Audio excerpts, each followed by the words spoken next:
Okay, I'd like to call the meeting of November 9th to order. Ask us all to stand for a moment of reflection for the spiritual strength we'll need to get through the day. Thank you.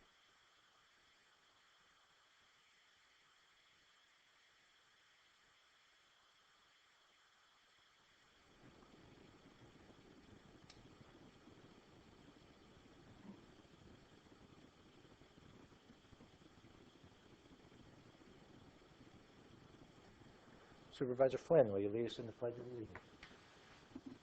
Pledge to the flag, ready, begin. I pledge allegiance to the flag of the United States of America and to the republic for which it stands, one nation, under God, indivisible, with liberty and justice for all. Moved and seconded the minutes of Tuesday, October 26th. Any opposition? Hearing none, motion carries. We're now at agenda review. Mr. Chair? Supervisor Long? I would like to ask if we could hear item 35 right after the consent agenda action, if possible, so that the staff and any of the public interested in the issue would be able to know what direction the board chooses. So we do that after consent, and then if we do that, are you saying, what do you want to do about 25? Well, then I would think that would move 25 to the same request, which would be to move the item to a different date and time, location in Fillmore. Okay. So with the board's concurrence. Under agenda review, you'd like to postpone 25 to the December 7th.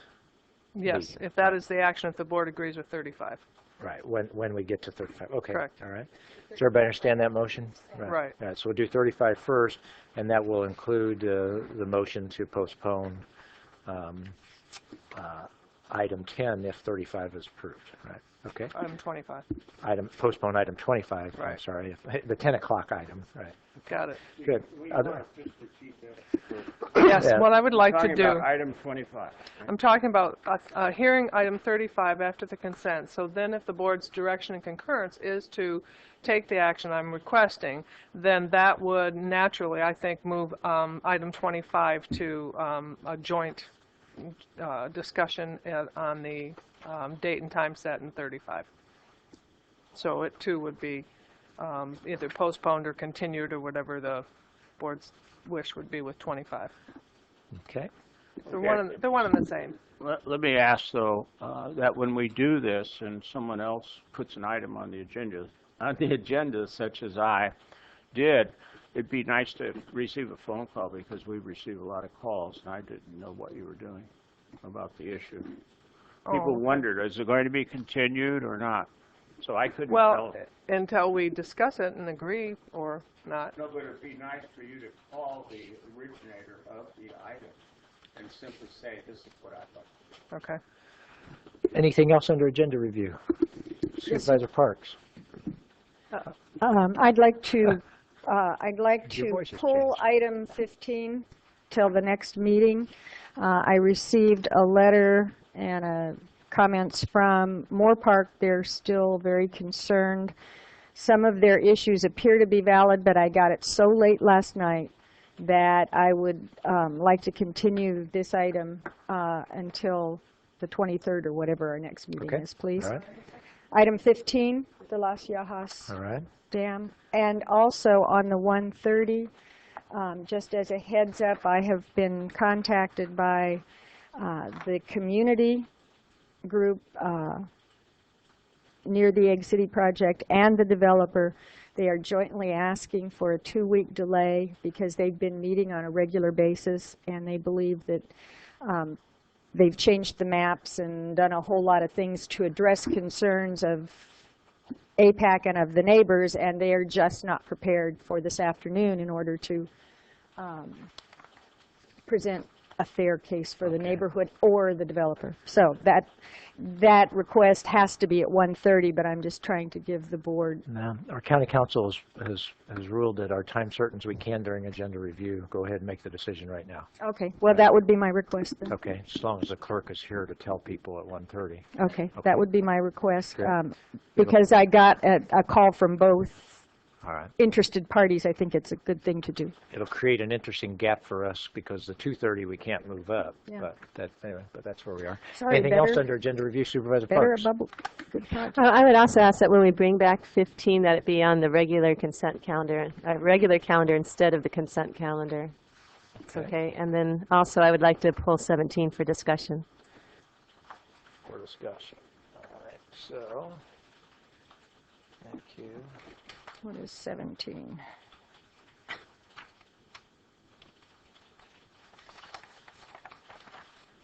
Excuse me. Yeah. Well, we might let him. 17? Might let him get in here if he wants. Okay.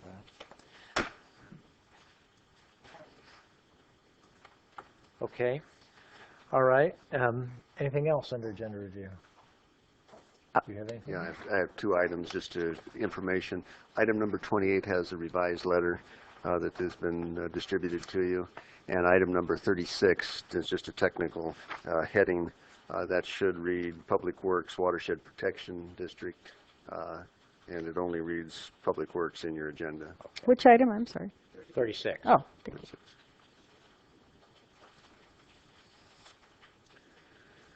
All right. Okay. Do we have anything else under agenda review? If I All might, right, so we have a series of things that have been put into one motion, and that's for 35 to be handled right after consent. For 25, if 35 is approved, for 25 then to be handled on December 7th. For item 15 to be pulled to the November 23rd meeting. Item 17 to be pulled for discussion. And item 27. 1:30 time certain to be pulled also until November. Item 27, be Thank you. 1:30 All right. times certain. So that's the full 2 weeks. motion. Do we have a second? Second. For the motion? All right, moved and seconded. Is there any opposition? All right, the agenda is revised. And now we are ready for our consent calendar, and we have one speaker on the consent calendar, then we have 4 or 5 public speakers. But on the consent calendar, item 15, we've just pulled that, but if the gentleman still would like to speak, I'll certainly give you that opportunity since you've come all the way down here. Do you want to speak still, Mr. Bombart? He said Mr. no. Bombart? He's over here, and he said no. No? Okay, great. You don't want to speak? That's fine. We've pulled the item. I think he's Great. yeah. All right. Okay. We are now ready to handle our consent calendar as modified with 15 pulled till November 23rd and 17 pulled for discussion. Move approval. Second. Moved and seconded. Any objections? Seeing none, motion carries. We're now at our public comment period, and we have. Would you like to do 17 now? Great. All right. We normally do it afterwards before first agenda, but that's fine. Yeah. Go ahead. The reason I just pulled 17 was for comment, and that is the unscheduled vacancy of Linda Miller off of the Alcohol and Drug Advisory Board. And just wanted to note that her resignation was part of a frustration that she had in not being able to have the board move forward and become active in the role that it's to play. And I think I just wanted to point this out to the board because we have had discussions about the Alcohol and Drug Advisory Board and how we can strengthen it. And I think that this is just another indication. Linda was just a wonderful addition to that board and brought a lot to it, that she tried to make changes and tried to be able to make it more effective, and her frustration led to her resignation as well as another member. And so I just wanted to point that out as we look at trying to tweak that board to make it a more effective board. Mr. Chair, if I might. Supervisor Michaels. Yes, and I appreciate what Supervisor Parks has shared with us, because I have had the same level of frustration with both of my appointees. And so, you know, it may be something that needs to be looked at. I don't know how that's handled, but there seems to be an issue of dysfunction, and I'm not privy to all of the information, but I do know I've received emails from both of my appointees, and they're extremely frustrated. So maybe somebody ought to look into that, and we need to take better care of our appointees. They're hard to find. And with that, I'll regrettably move the item 17 to accept the unscheduled vacancies. Second. Moved and seconded, and I think it's a good point. I think with all of our boards and commissions, we constantly have to be trying to monitor them and make sure that they're functional, because it's hard to get the volunteers to serve on committees if they aren't feeling real productive and stuff. So good point, and good to make that public. Moved and seconded. Any objection? Seeing none, motion carries. You want to go ahead and do 35 then now? Yes, since I we've would. Started that precedent. Thank you. Well, I put this on after talking with the city of Fillmore, the mayor and the city manager, in the sense of looking at addressing concerns raised by the public and feeling that their voice hasn't been heard on the Watershed Protection District side of the issues related to the Heritage Valley Park project. So my proposal is that we move this particular item regarding the Heritage Valley Park project and the Watershed Protection District role to an evening meeting on December 7th at 6:30 in Fillmore. It would follow our regular board agenda, which would take place here in our boardroom. We would then recess out to Fillmore in the evening so that this can be heard, and the Fillmore community would have full opportunity to come into their city council chambers and speak to the board that will be sitting as the Watershed Protection District on that date and that time in that location. And that's the action I'm asking the board support for. Second. It's moved and seconded. Any objections? Seeing none, motion carries. Okay. So that handles our... Then do we need to go back in deference to Supervisor Flynn and actually make a motion to continue that? I think that is the motion, is to do both, wasn't it? Yeah. Oh, I didn't Okay. hear that. Okay. That The motion is to move portion, 35 move and have 35. and combine 25 Okay, to December They're 7th. one and the same thing. I'm so. fine. I just wanted Okay. it Great. I done would right. make one request in the presentations that we hear in Fillmore. I would like to have the staff, especially the watershed protection staff, look into the files that it has for information, pictures, etc., on the '69 flood that we experienced here in Ventura County, so that we can see how that flood may have impacted Fillmore. Okay. We now have our item 35 done. We're ready for public comments, and our first public speaker, there is not a name here, it's just United American Engineering. Oh, there we go. Michelle, I can't. Michael Giacomazo. Oh, Michael. Yes. Well, I'm going to put my glasses on. Thank you. Welcome. Good morning, Council. My name is Mike Giacomazo with United American Engineering. I'm here to propose a future development. I've tried to set up a meeting with Mrs. Parks on several occasions. Michelle. And I have no response. So now I'm coming before the council to discuss it with council and to get a feedback from council. We propose 2,000 plus affordable units, senior units, in the Deer Creek area. We would like to talk to the council in public and in private concerning this project.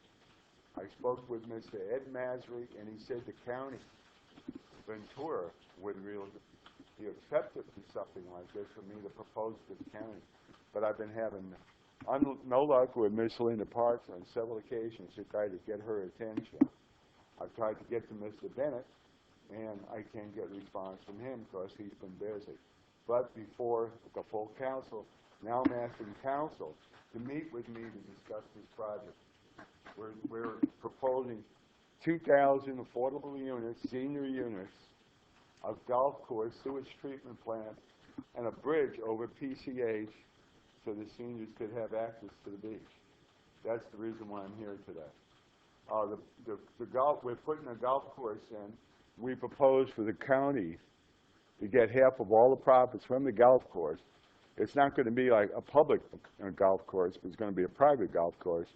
But there's going to be dues and amenities come from the golf course, where the county would split after all its costs and expenses are out.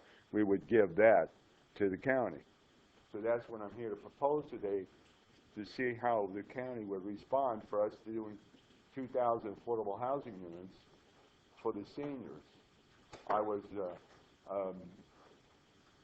under the intention that the county would be perceptive to the senior retirement.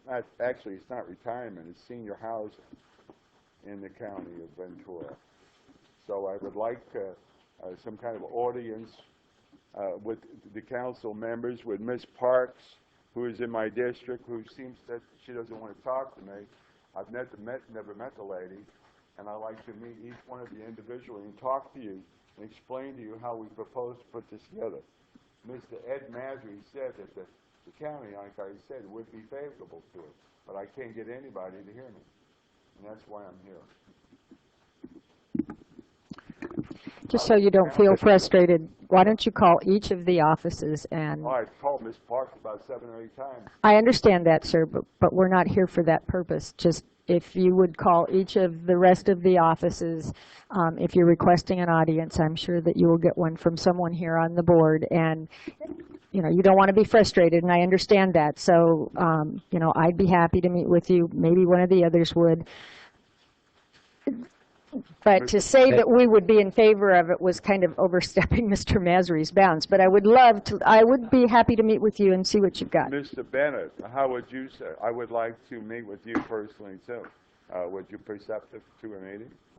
You've got 5 minutes to make your comments, not to come and engage in a question and answer session with us. So after you finish your comments, I'm going to make my comments. But all right, I finished. I just wanted to propose to you this offer. Thank you very much. Okay. If you finished, thank you very much for your comments. I would like to point out, for the benefit of the public, that some supervisors do have policies where they don't meet with developers beforehand. In my office, if somebody has a development proposal, they meet with my staff. And that's always been available. Some supervisors have that, some don't. Sometimes we get advice that that is a good policy to have. So you're going to have there are different supervisors that have different policies with that. I'll certainly let Supervisor Parks speak for herself, but in general, in my office, I have a staff person that does meet with anybody that wants to talk about it, but I don't meet with developers in advance. Oftentimes because the people on the other side feel like something's happening, you know, outside of the public review process. So thank you very much. We have Jerry Hopkins as our next speaker. I would comment too, and as my staff has told you repeatedly, I also don't meet with developers, and that's just a policy I've had for over a dozen years, and that's the way it is. If you want to apply for a project, you can go through the proper channels with the county, go through the planning department. If it meets our standards, I'm sure you'll have success. The key is that there is a process in place already, and I have that particular philosophy, and that's the way I am. I'm sorry. My philosophy is I'm sorry, sir. You've already said your public testimony is over, and we're just trying to give you that response. Jerry Hopkins, liquefied natural gas is his topic. Good morning. I'm Jerry Hopkins from the Channel Islands Marina. I'm here to urge you to revisit the issue of a liquefied natural gas terminal out in the channel, and not only so, but to withhold your approval of it.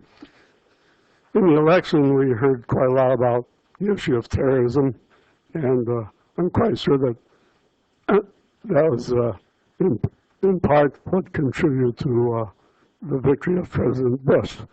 Well, I can think of no apter example of a terrorist act than an attack on a LNG ship or a platform out here in the channel.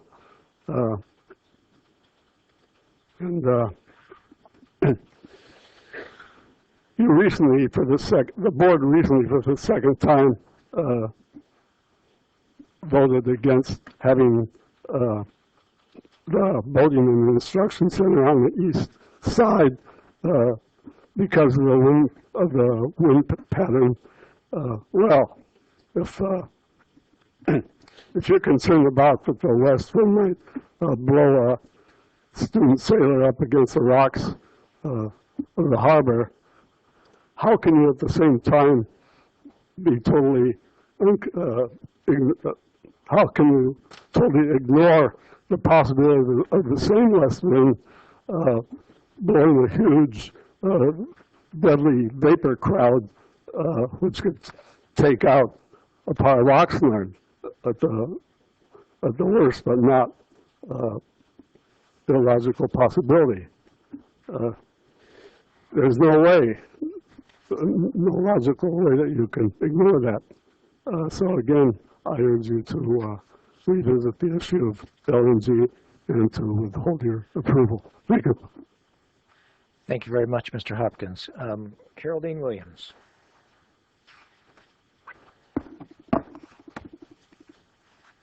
Good morning, Carol Dean Williams, Good morning, Mr. 59-year resident, Ventura County.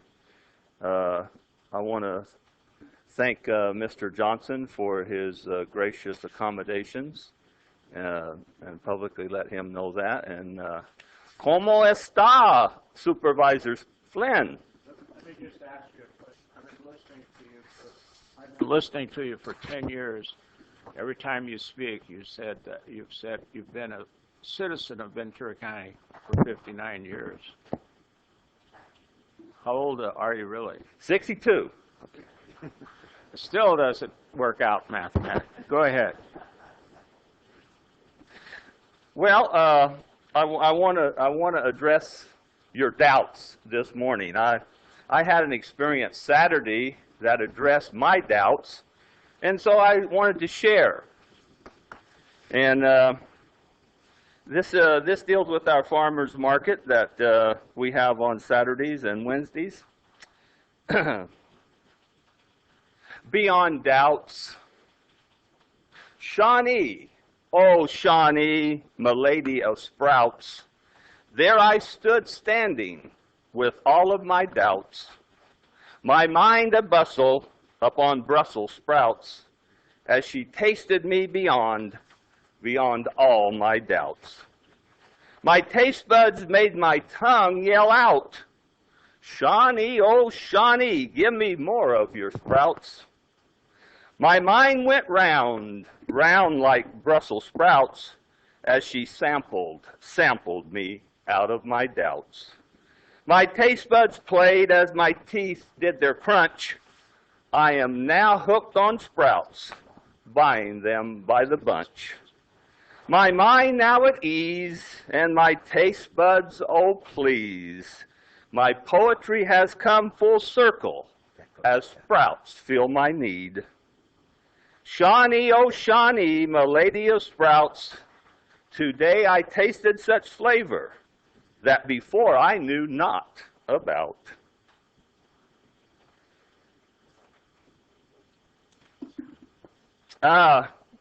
In 381 AD, the Nicene Creed was adopted.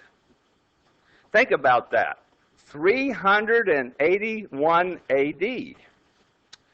And today it is common and embraced by Orthodox, Catholic, Anglican, Lutheran, Calvinist, and modern Christian groups who may not have a tradition of using it in their services, but are nevertheless committed to the doctrine it teaches.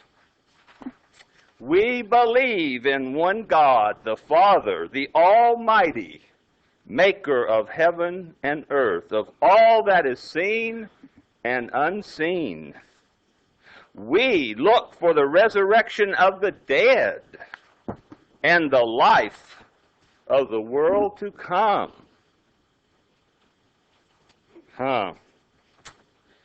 Well, Mr. Flynn, I've been here in Ventura County since 1945. I was 3 years old at the time, so 59, 66, 162, it should all add up. And I appreciate you taking my advice of running for your record term and you've won it now. I want to thank you for your support. Well, thank you, and you reminded me that I was one of the first that says you need to run again, because you know, I keep eye on Oxnard and the citizens there that vote for you. You respond to them, and you have that reputation, and I think citizens, even if they don't live in your district, should honor that reputation. So thank you, board. Thank you, Mr. Williams. Our next speaker is Dwight Moore.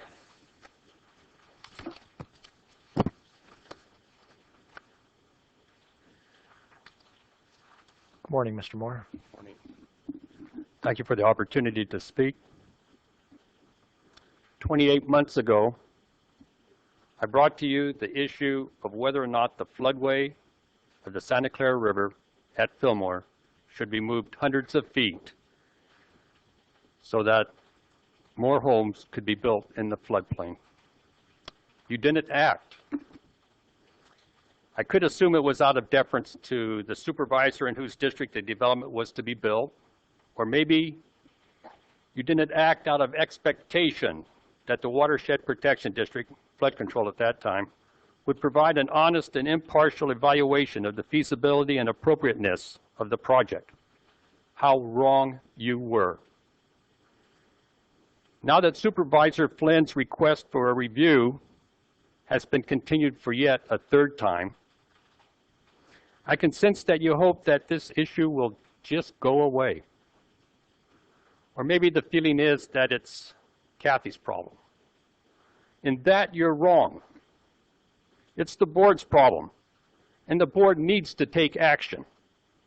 The board needs to exercise their authority that it never delegated to anyone in the Watershed Protection District, and that is the power to initiate and approve floodway boundary changes. You need to advise FEMA that changing the floodway went beyond the authority of those who acted on your behalf. You need to establish a clear policy regarding the necessity of holding public hearings when floodways are changed. Try and imagine how a property owner feels who lives in the county when they find out that the Watershed Protection District approved moving the floodway hundreds of feet onto their property so that a levee could be built on the other side. You need to provide people with a public opportunity to contest. Thank you. Thank you for your testimony, Mr. Moore. Our next speaker is Clarence Friedman.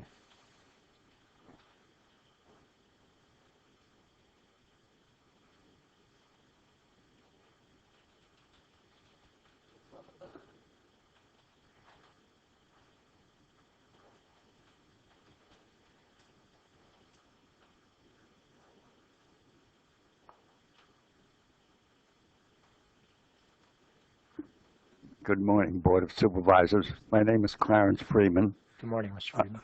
I'm an engineer. I'm 88 years old, be 89 in January. I've been an engineer for 65 years. I know something about watersheds and floods, and I would like to mention some things about Pole Creek. This has nothing to do with floodways in the Santa Clara River. It has to do with the threat of Pole Creek to Fillmore originally, and then now that you have moved houses into the direct path of a diverted Pole Creek, you now have a threat from the Pole Creek watershed.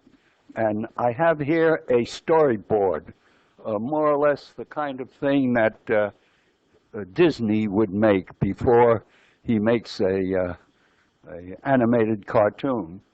And there are certain things about Pole Creek that aren't really discussed on this drawing, and I have one for each of you and an extra. Let's see, I'm trying to give you that.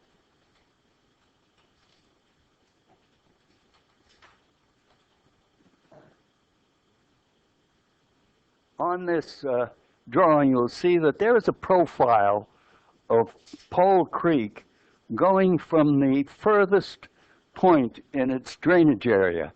And I've got 1, 2, 3, 4, about 5 or 6 of the drawings to a small scale, showing what the relationship is to different points in its history.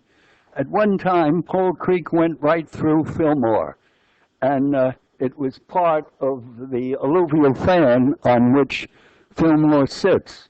And in order to continue the development in Fillmore, it was relocated to the east boundary of Fillmore.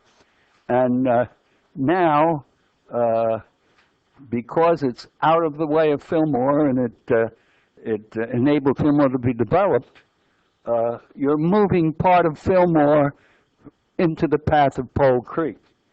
And if you look at this, you'll see that Pole Creek drops about 3,000 feet before it ever leaves the apex of the alluvial fan. And the portion of Pole Creek that you're dealing with is a small part of the 7-mile trip that a drop of water takes from the start of the watershed. Now, one of the questions, now the debris basin is being built in the midst of these homes that you're planning, $300 million worth. And one of the questions you should ask the people is how, the people who designed it, how come the height of the spillway from the invert is only 6 feet? And I think you'll finally find the answer is to escape the jurisdiction of the Division of Safety of Dams.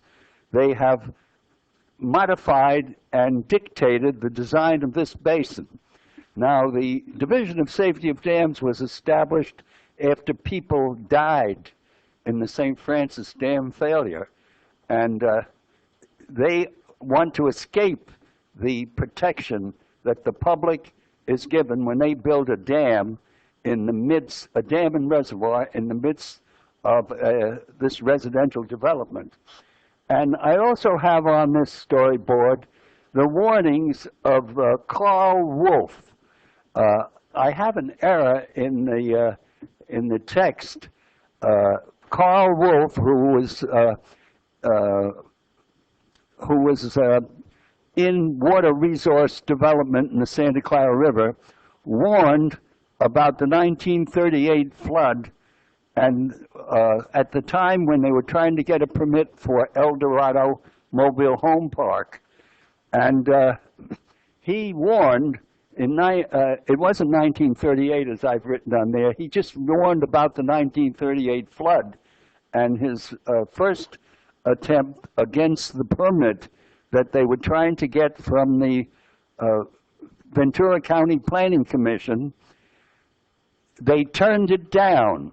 In other words, when he first wrote about the dangers of Pole Creek flooding the El Dorado area, they turned it down. I'm sorry, Mr. Friedman. Well, I'll wind it right up. I just quickly, wanted to please. add to it that he then wrote during the '69 flood, he wrote again, but this time the developers had gone to the city council. And they got it permitted. But he warned that people might die, and I believe that his concerns are now valid because you have this emergency flood control you want. Thank you, Mr. Friedman. Yeah. Appreciate that. So you should ask them, why have you limited? Thank you, Mr. Friedman. Yeah, I think we got that. We got that point. Thank you very much. Right. Our next speaker is John Bailey.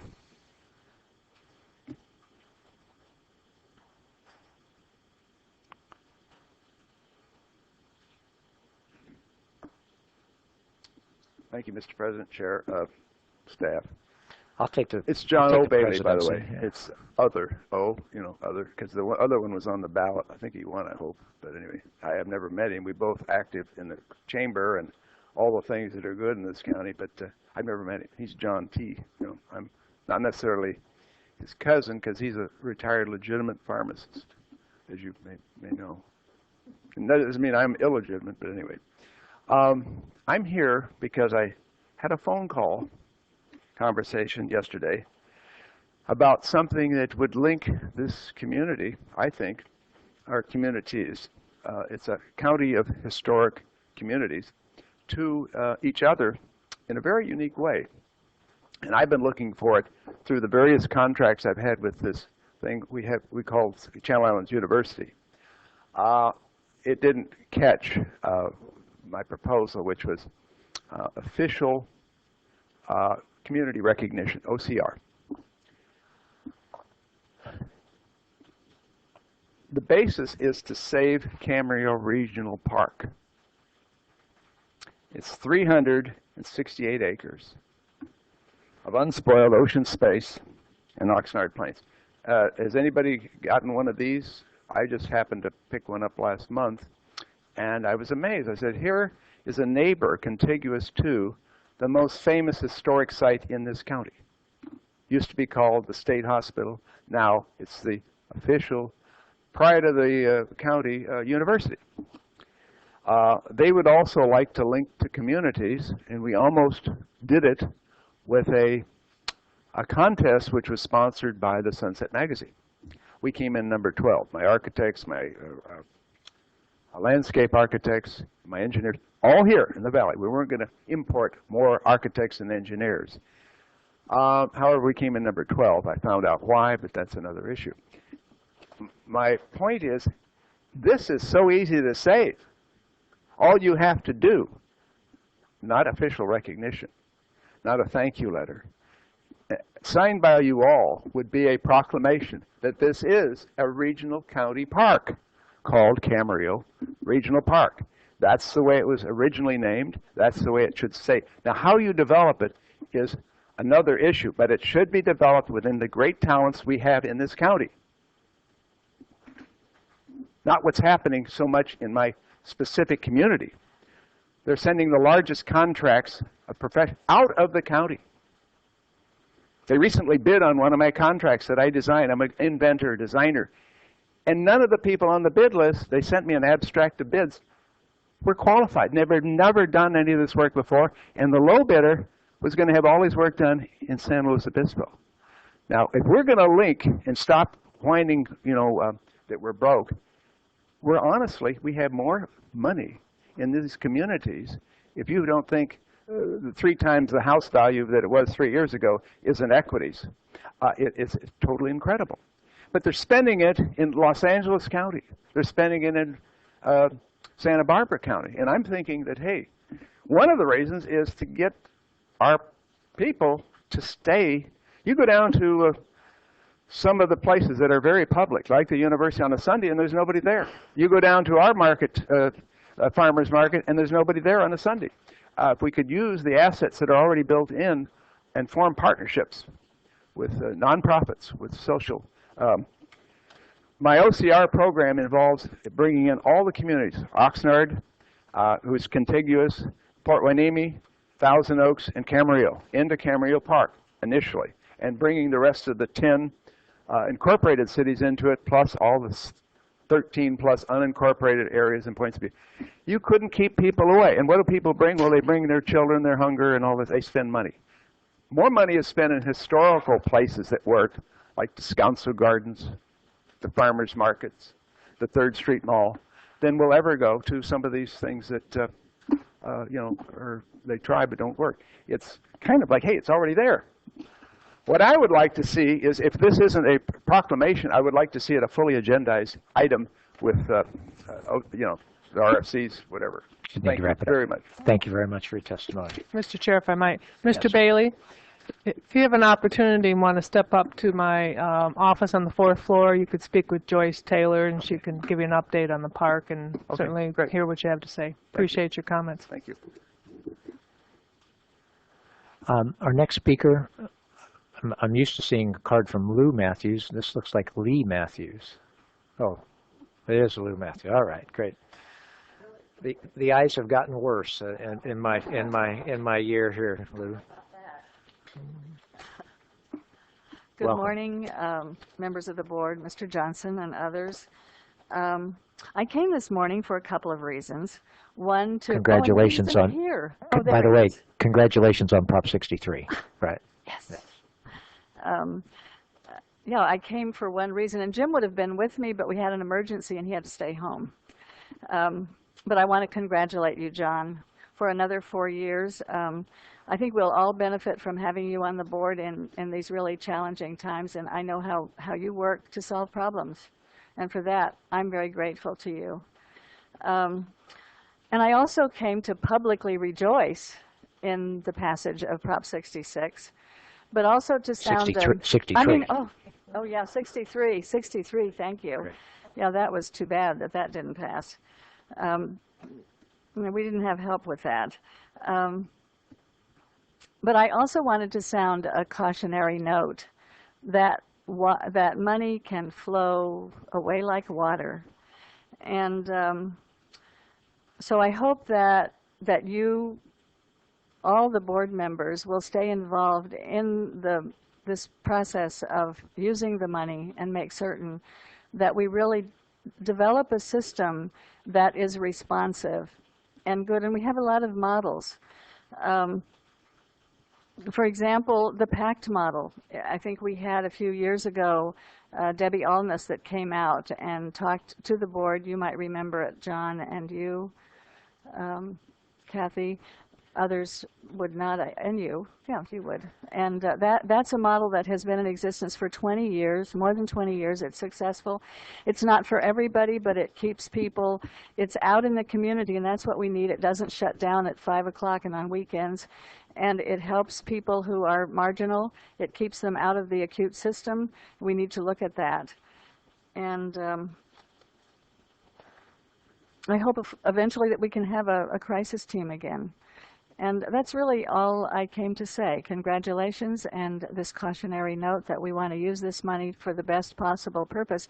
I noted that 45% can be used for technology and building. And so I'm hoping that that's going to mean housing and a computer system. I know that you spent, I think, $800,000 for a computer, and my first question was, is this going to help us track clients? And the answer at that time was no. I hope that can be changed, because if you have a computer system that can quickly track where a person is, you can pick them up when they move from one place to another. The medications and the information can go with them. And believe me, that isn't happening. We don't have a good discharge system. And on the Mental Health Board, we have a committee that we're looking into that and hope to rectify that. So I thank you. And I say this knowing that we have many, many dedicated mental health workers. So it's a system that we need to work better. Thank you. Thank you very much. Bye. I am sure we will have plenty of people offering us suggestions on how to spend the Prop 63 funds. Our next speaker, Bert Perillo.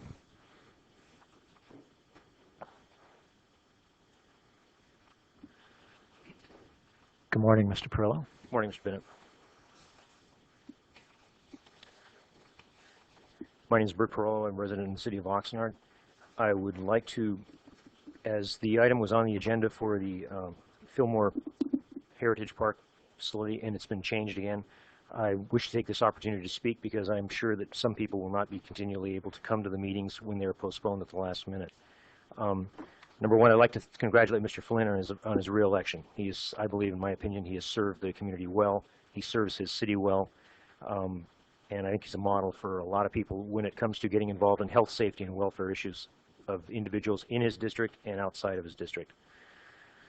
If I can make a comment with respect to a previous individual's presentation, Mr. Freeman made in my opinion, a pretty well put together presentation. I wish that the audience could have seen the storyboard, but I also wish that the supervisor in District 4 had paid attention to the storyboard and taken the time to see what he was showing. My reason for coming today is that I hope that the county Board of Supervisors will take the opportunity to, when they leave this building, step around the corner, go down the aisle, and talk to the county flood control. There are two pictorial documentations of the floods of '69. One put out by the Star Free Press and one put out by the Ventura County Flood Control. They show various items, such as the sewer plant in the city of Fillmore being inundated and damaged throughout the county. But one of the things that comes to my attention that bothers me is that the development that this developer is planning for in Fillmore, with whichever way you feel about the flood control lines being, the historical flood lines being moved along the Santa Clara River. There are two fantastic photographs of the levee along the Santa Clara River. It's on page 73. It's called The Break in the Corps of Engineers Santa Clara River Levee. Rock dumped into the breach of the emergency prevented overflow and serious damage to adjacent properties. It so happens that this levee is adjacent to the current ongoing River Park development. I hope that when as one supervisor has asked, that they ask for information, periodicals, whatever, when they review this item at Fillmore City Hall, that they also review the Rio School District records and find that the Rio School was evacuated due to this flood because the flood almost took out the levee, which would have gone into Oxnard, which would not have come back into the Santa Clara River, which would have proceeded into Oxnard. By the grace of God, it didn't happen. It wasn't that there was a monstrous rainstorm. It was a combination of multiple rainstorms. Mr. Bennett, I've passed the names of the periodicals to your staff, and they were very helpful, and you're my supervisor, and I appreciate the assistance they gave me and took the information. I hope they get it to you. With that, I'd like to, one other last comment. A speaker mentioned earlier today that certain contracts, and I have no dog in this fight, but certain contracts were issued with respect to individuals outside of the county and inside of the county. I learned a long time ago, if you are dealing with money, public money, you have two ways to look at it. You can get the best deal for the public with their public monies, or you can keep all the public monies local. You can't play at both sides of the street. You got to make up your mind which is the policy of the board. The board tries to get the most bang for their buck when they're spending public money, or they try to keep all the public money that they are spending spent locally to benefit the businesses in the community. I hope that you try to take the best bang for your buck. Thank you for the opportunity to speak. Thank you for your testimony. I might just mention for the benefit of the board, I've spent some time on the issue that Mr. Perillo brought up, which is about local contracting and stuff, and there are legal restrictions in terms of how often we can, what you can do in terms of going local, in terms of the contracts. Patty Walker is our last public speaker, just before our 9:30. Good morning, Patty. Good morning, and to the rest of the supervisors. And Fillmore City Councilwoman Patty Walker. Thank you very much, but I'm standing before you as an individual and resident of the city of Fillmore. Thank you. I want to thank you, Kathy, for asking for this matter to be heard in the city of Fillmore and to move your board hearing to that. But I also want to thank John for bringing it to the board's attention, and the STAR for bringing it to the county's attention. What concerns me most is the request to move the matter to the city of Fillmore and the request that the notices be sent to the residents of Fillmore. The residents of Fillmore have two local papers that have discussed this matter. My concern is that it's the county residents, people like Seneca Water Company, William and Margaret Newsom, the Willow Grove Ranch, Jerry and Linda Edmonds, Robert P. Morris, Ryan and Tara Weeks, just to name a few of the individuals who have property on the south bank and downstream of this project, the Heritage Valley Park that is being planned for the city of Fillmore. I want to see the county residents to receive notice. You are their representative, not the city of Fillmore Council, and they have had no voice at any time on the issues that you are going to be discussing. And I would appreciate to make sure that it is the county residents that will be receiving the notice and hearing about this December 7th meeting. Thank you. Thank you very much for your testimony this morning. And if I can comment, Supervisor Parks. I also want to thank Councilmember Walker for coming and for her strength in representing her constituents. The meeting that we're going to have in Fillmore, that really should be the Watershed Protection District Directors meeting. I just want to make sure that's the case. Thank you. Okay. Thank you very much. We have finished our public comments. We are now ready for board comments. Supervisor Parks. Thank you. I guess now that Prop 63 has passed, we do have some opportunities to help, to further help the mentally ill in the county of Ventura. And one of the things we had looked at before is an IMD, a locked facility for mentally ill. Right now, individuals that need to be in a locked environment have to be outside the county because we don't have that in our county. And there are also opportunities with the expansion of VCMC, the county hospital, to incorporate a locked facility. And I think we could reap additional benefits from the federal government for having it in conjunction with a hospital that you wouldn't otherwise get if it were a standalone. And I like the idea of actually coming away with a tangible benefit that we can receive from Prop 63, because as a previous speaker mentioned, money can go very quickly, and it would be nice to have something to show for it. So that's something that I would like to support and push forward on. I also would like the board to close in honor of the people on the list that I will be submitting, and I would like to call out a couple of people. One is Michael Patrick Nosco, who actually was a cadet with our Ventura County Fire Department back in 1984. And I just wanted to mention a couple of things from his obituary. He died, unfortunately, in a very tragic vehicle accident. He did not have an ounce of meanness in his body. He was all about good and doing for others, 24 hours a day, 7 days a week. He loved God and this great country of ours. He served 4 years in the Navy and the past 15 years as an officer in the Naval Reserve. Specifically, he was part of an elite helicopter rescue unit, HCS-5 Firehawks. He completed 2 tours of duty in Iraq with hundreds of successful missions, and he strongly believed for every second that he was there for no other reason than to protect our freedoms. And we lost him, unfortunately, November 3rd. I'd also like to call out Agnes Regina Norton. Her husband, Mr. Norton, has been very involved in our community as well as she has, and she will be missed by many. And I also wanted to call out Michael Moffett, who is a teacher up at Moore Park College, who will also be very missed and lived in my district. Supervisor Flynn. Yes, I would like to thank the voters from my district for returning me to office. The absentee ballot is being counted now. As you probably know, there are a lot of absentee ballots used in Ventura County. I think the number approached 100,000. 3,000 in my district have been counted with a 66 or 65% in my favor. So I feel good about the way the election went. There are a couple of things you learn about elections. You learn that you need to find a way to be on the offensive all the time. Be on the offensive. You're not going to score any points on defense, so stay on the offense. And then the other lesson, even the star needs to learn this one, that if you're going to endorse candidates, do it with the absentee ballot in mind, because we really have 2 elections. We have an absentee ballot election, and we have, as in the case just recently, the November 2nd is the poll where people go to the polls to vote. So you have 2 ways of going here.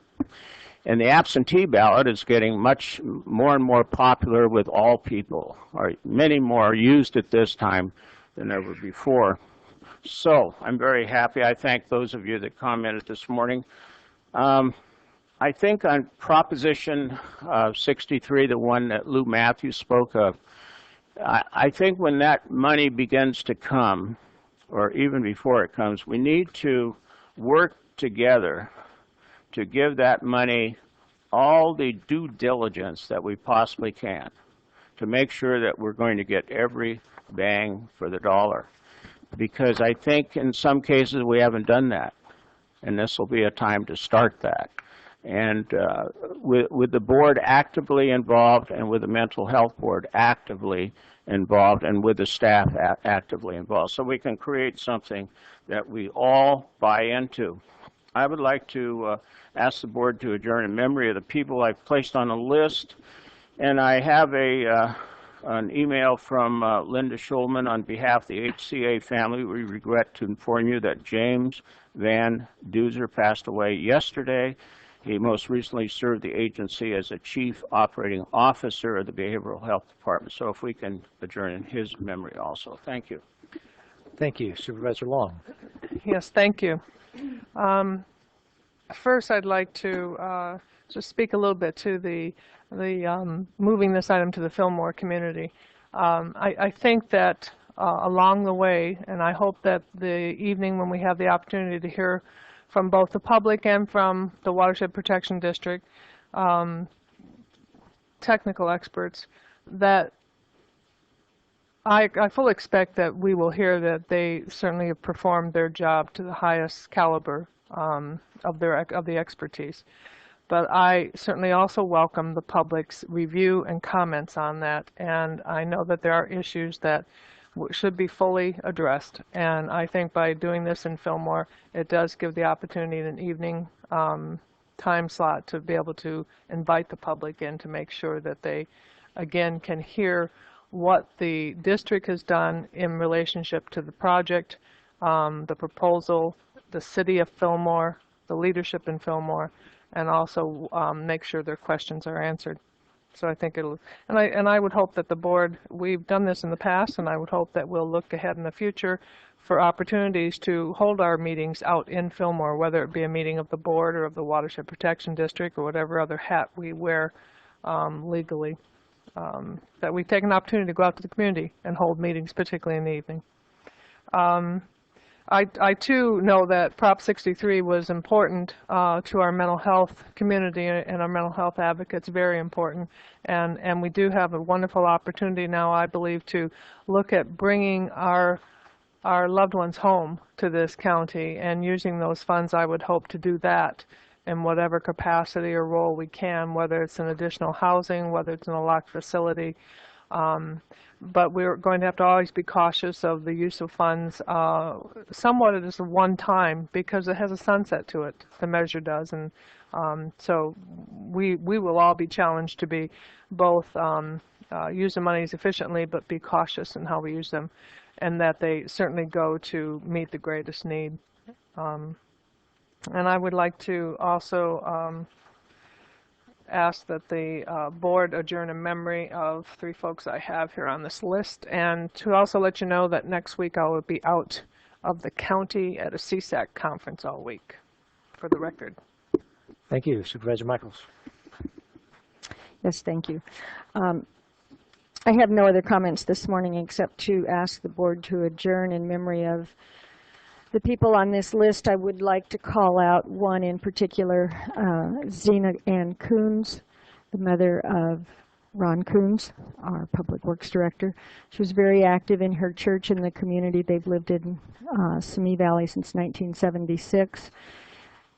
And I think, as you all are aware, I recently adjourned in memory of Ralph Coons. And so this has been a tough time, and our hearts go out to the family and friends. They will be missed in the community. And I know that for a son, the toughest thing is mom. And I know how hard this is. And it's my honor to ask that we adjourn in her memory. The memorial service will be held Thursday at 11 p.m., at 1 p.m. on the 11th at St. Rose of Lima Church in Simi Valley, with a burial immediately following at Assumption Cemetery. More importantly, the family requests that in lieu of flowers, donations be made to the American Cancer Society specifically for breast cancer research. So any of the county family or anyone who knew them, I'm sure it would be greatly appreciated if that request were respected. And with that, I have no further comments, except we're sorry. Okay, thank you very much.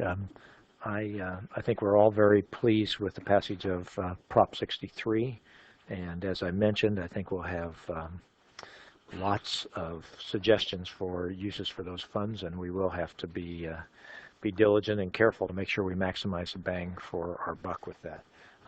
I would like to ask the board to adjourn in memory of the people on this list, and we're now going to be ready for our 9:30 time certain items. And our first 9:30 time certain item is Gary Wild here. Good. Gary, could you come on down? And we will invite you to make some comments in just a moment. And if you have anybody else here you'd like to introduce, but go ahead if you'll stand at the podium. But it is with great pleasure that as the chair of the board, I get to proclaim National Family Week, November 21st through November 27th. And just have a few things to read from this. But the County of Ventura's blessed with a multitude of families, an essential part of cultural, social, and spiritual fabric that is our county. The County of Ventura recognizes strong families as a center of strong communities. Everyone has a role to play in making families successful. During the Thanksgiving week, we should all take time to honor the importance of families and recognize the special connections that support and strengthen families year-round. And we should recommit to enhancing and extending all of the connections that strengthen and enrich each family in Ventura County. And by working together, we can help families create a better future for our county. I want to thank you for taking time from your schedule to come and receive this award. And we'd like to give you an opportunity to make your comments and introduce anybody that you have with you here today. Thank you. Chair Bennett and honorable supervisors, I want to thank you for this. I was here just a couple of weeks ago to honor one of my best friends, Bert Bigler, a longtime employee of the great county of Ventura. And Chair Bennett at the time came down and very graciously asked, is there anything that he could do?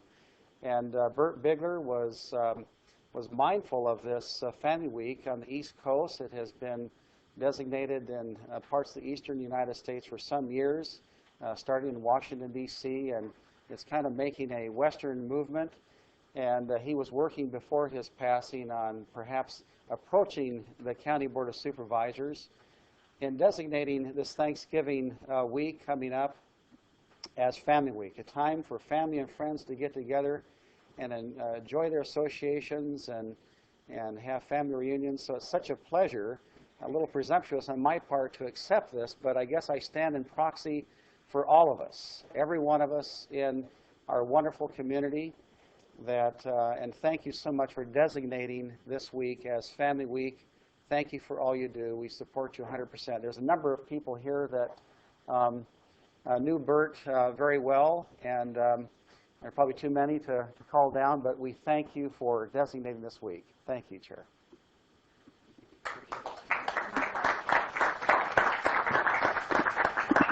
And I'm sure we're all very appreciative of the fact that you brought to our attention something we could do that specifically was a wish of Burton to keep that memory moving for all of us. Thank you very much. Thank you so much for bringing that forward. Mr. Chair, I'll move ahead on my item. Next 9:30 is an opportunity to cue it, guys.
Thank you. You can leave that one up. There's a good one right there.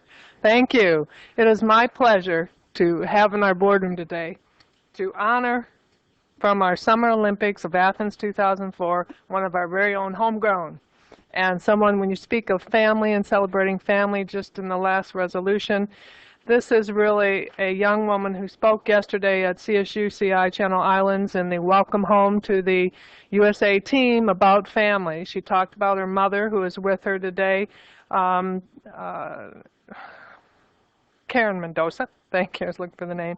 Her father, Gil, who is unable to be with her today, is a school teacher, and her grandmother, Jean Sari, and how much the community did for her all through her school years and her young athletic years and growing up in Camarillo. She was born in Oxnard, moved to Camarillo, and there's where she experienced all of her athletic endeavors that have now brought her to a prestigious place in our country as one of our very own gold medalists in the United States softball team from Athens 2004. I'm also pleased that Don Wunsch, the mayor of the city of Camarillo, is here this morning. We're also very proud of Jessica Mendoza. As I said, she attended Camarillo High School. She was 4-time All-Ventura County and All-League. In 1998, the LA Times named Jessica Player of the Year. She was recognized by her high school friends as the Female Athlete of the Year in 97 and 98. She was named the Pac-10 Newcomer of the Year, and in 2000 proclaimed the Pac-10 Player of the Year. In 2001, she was NCAA Regional Most Outstanding Player. In 2002, the gold medalist in the ISF World Championships, and then in 2004, the gold medalist at the Pan American Games. And in the Olympics in Athens, she played left field, started all 9 games for the United States, finished the tournament 4 for 17 with a 135 at the plate. She's a former Stanford University star, 3rd in the tournament in runs scored, 6th, and 4th in RBIs, 5. She adds that she does both life and softball at 100% because with the right passion, they incorporate each other. So please come to the podium. I'd like to step down and present this, and I would hope any of the board members who'd like to shake the hand of a homegrown gold medalist, please join us, and her mother and grandmother, and we'll present this resolution to her.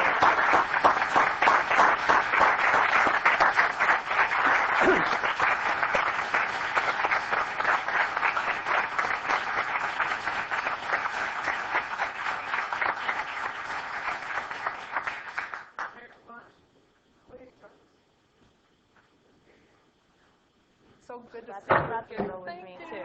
Good. Yeah. And this is for you, and I'd like to say hello to my board members. Thank you so much. Thank you. Thank you. Still that's right. Thank you. Thank you. And I brought the medal.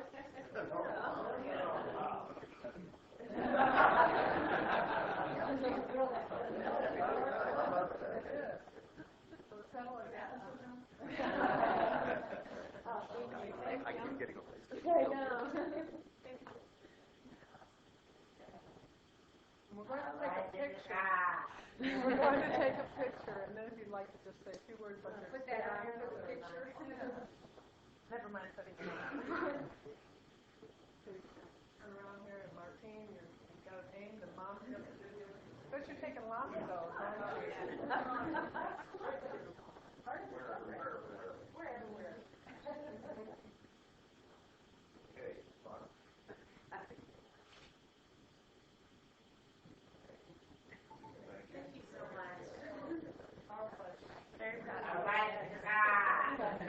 Share anything with us?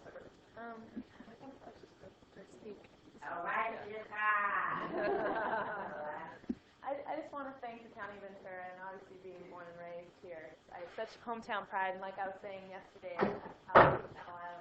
everywhere I go, people ask me where I'm from. Going all the way to the Olympics, seeing my country's flag being raised, obviously I have so much national pride, but I have a huge pride for this town. And I tell everyone I'm from here, and a lot of times, they're like, is that in LA? A lot of people don't know where it's from. But I do. I have such pride for the city of Camarillo and the county of Ventura, and everywhere I go, I tell people this is where I'm from, and I just bought a home here, so looks like I'm going to be here for a while. But I carry the pride with me everywhere. Like I'm saying, huge pride for my country. Seeing that flag keeping raised, winning the gold medal was a huge experience for me. And I just want you to know that it was for all of you back here at home, and not only my country, but the county. So thank you. We are proud of you.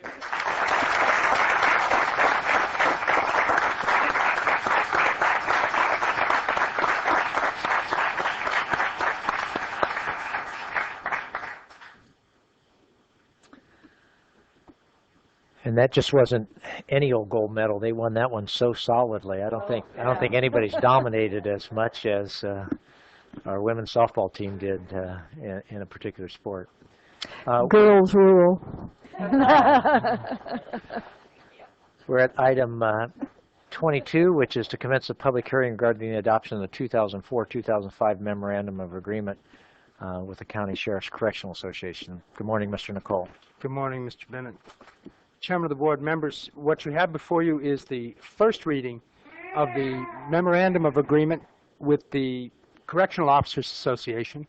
We had brought to you one previously that was proposed to go prior to our mediation agreement with the association. So we are now having the first of two readings of the agreement that was achieved with the assistance of the State Mediation Office. As you know, it is related to their upcoming agreement, and its primary features are dealing with the health care issues and issues just related to operational control and corrections. If you have any other questions regarding the details, we'd be happy to go over them with you. Any questions? Supervisor Michaels? No. Okay, we have no cards. We have no questions. I would make a motion to approve. Moved and seconded. We're closing the public hearing, by the way. Oh, I'm sorry. Motion approved. Moved and seconded. Any objections? Seeing none, motion carries. Do we need to read this? Right. Okay, great. Thank you very much. Mr. Nicole, we're on item 23, second hearing regarding the International Union of Operating Engineers. This is the Operating Engineers 501 Union. It is an amendment to their existing contract. The county had the option in the last agreement to deal with a COLA issue or just provide a straight salary increase. By agreement between the union and the county, they agreed to exercise the option to take a 3% salary increase. Cost of that increase was included in the original cost estimates and is approximately $401,000. It was budgeted for and was part of the original agreement. They simply exercised the option to take it as a salary-only portion. And this is the second reading. Thank you very much. Do we have any questions? We have no cards for this second hearing. Ready for a motion? Second. Moved and seconded. Any objections? Seeing none, motion carries for item 23. We're now at item 24, second hearing regarding the in-home support services. And we do have 3 cards for this after you make your presentation. We have a number of people here from SEIU. Mr. Chairman, members of the board, I'm very pleased to bring to you the final contract that we have finally achieved over almost a year and a half to 2 years of negotiations interrupted by the state budget crisis for the in-home support services workers. This is the first of our agreements. It makes base salary increases from $7.11 an hour to $8 an hour, provides for a 60-cent an hour contribution to a health insurance trust fund, and provides for worker input and joint labor management cooperation on issues related to all the in-home health care services. The election was held last week and was overwhelmingly ratified by the members. They also approved an inclusion of an agency shop measure that provides for a fee for service for the workers themselves and the SEIU. We've supplied the details to you regarding this, and we're very pleased we're able to get this done. Great. Do we have any questions for Mr. Nicole before we have the public comments? Okay. We have 3 public speaker cards. Our first card is from Anna Maria Palenzia.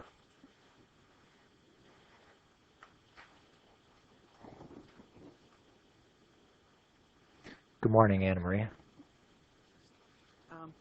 You want to pull that down just a little bit? Yeah. If I could, Mr. Chairman, I'm Pat Thomas, and the 3 of us have a short presentation. It's okay. Myself, Anna Maria, and Margaret. Okay. I think if you can pull that a little closer, people are still having trouble hearing you. There you go. I'm Pat Thomas. Good morning. I'm the Deputy Trustee of Local 998 SEIU, and with me are some of our 2,000 newest members in our union family.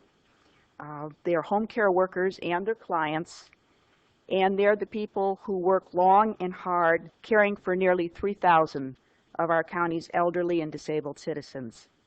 This first ever contract that the board ratifies today is long overdue in recognizing the contribution of home care workers to the well-being of our most vulnerable citizens. By providing incentives in pay and benefits, home care workers have an opportunity to become a more stable and experienced workforce. Their work benefits taxpayers by providing a more cost-effective alternative to long-term care. An alternative that is best for the elderly and disabled because they can remain in their own homes and in their own communities. This contract is just a beginning for home care workers because we will continue to work towards improving the lives of our patients as we seek just wages, benefits, and working conditions. I'd like you to hear from SEIU Local 998 home care members, Margaret Riggins and Ana Maria Palencia. Okay. Good morning. Hi, thank you for having us here. Good morning. My name is Margaret Riggins, and I care for my mother. And I know it's very important that these people that we care for that can stay in their homes for their own well-being and their health. And from my own experience, I realize just how important that is because their mental health is much better if they're at home and with a home care worker. And it's very important that we are able to do this and serve them.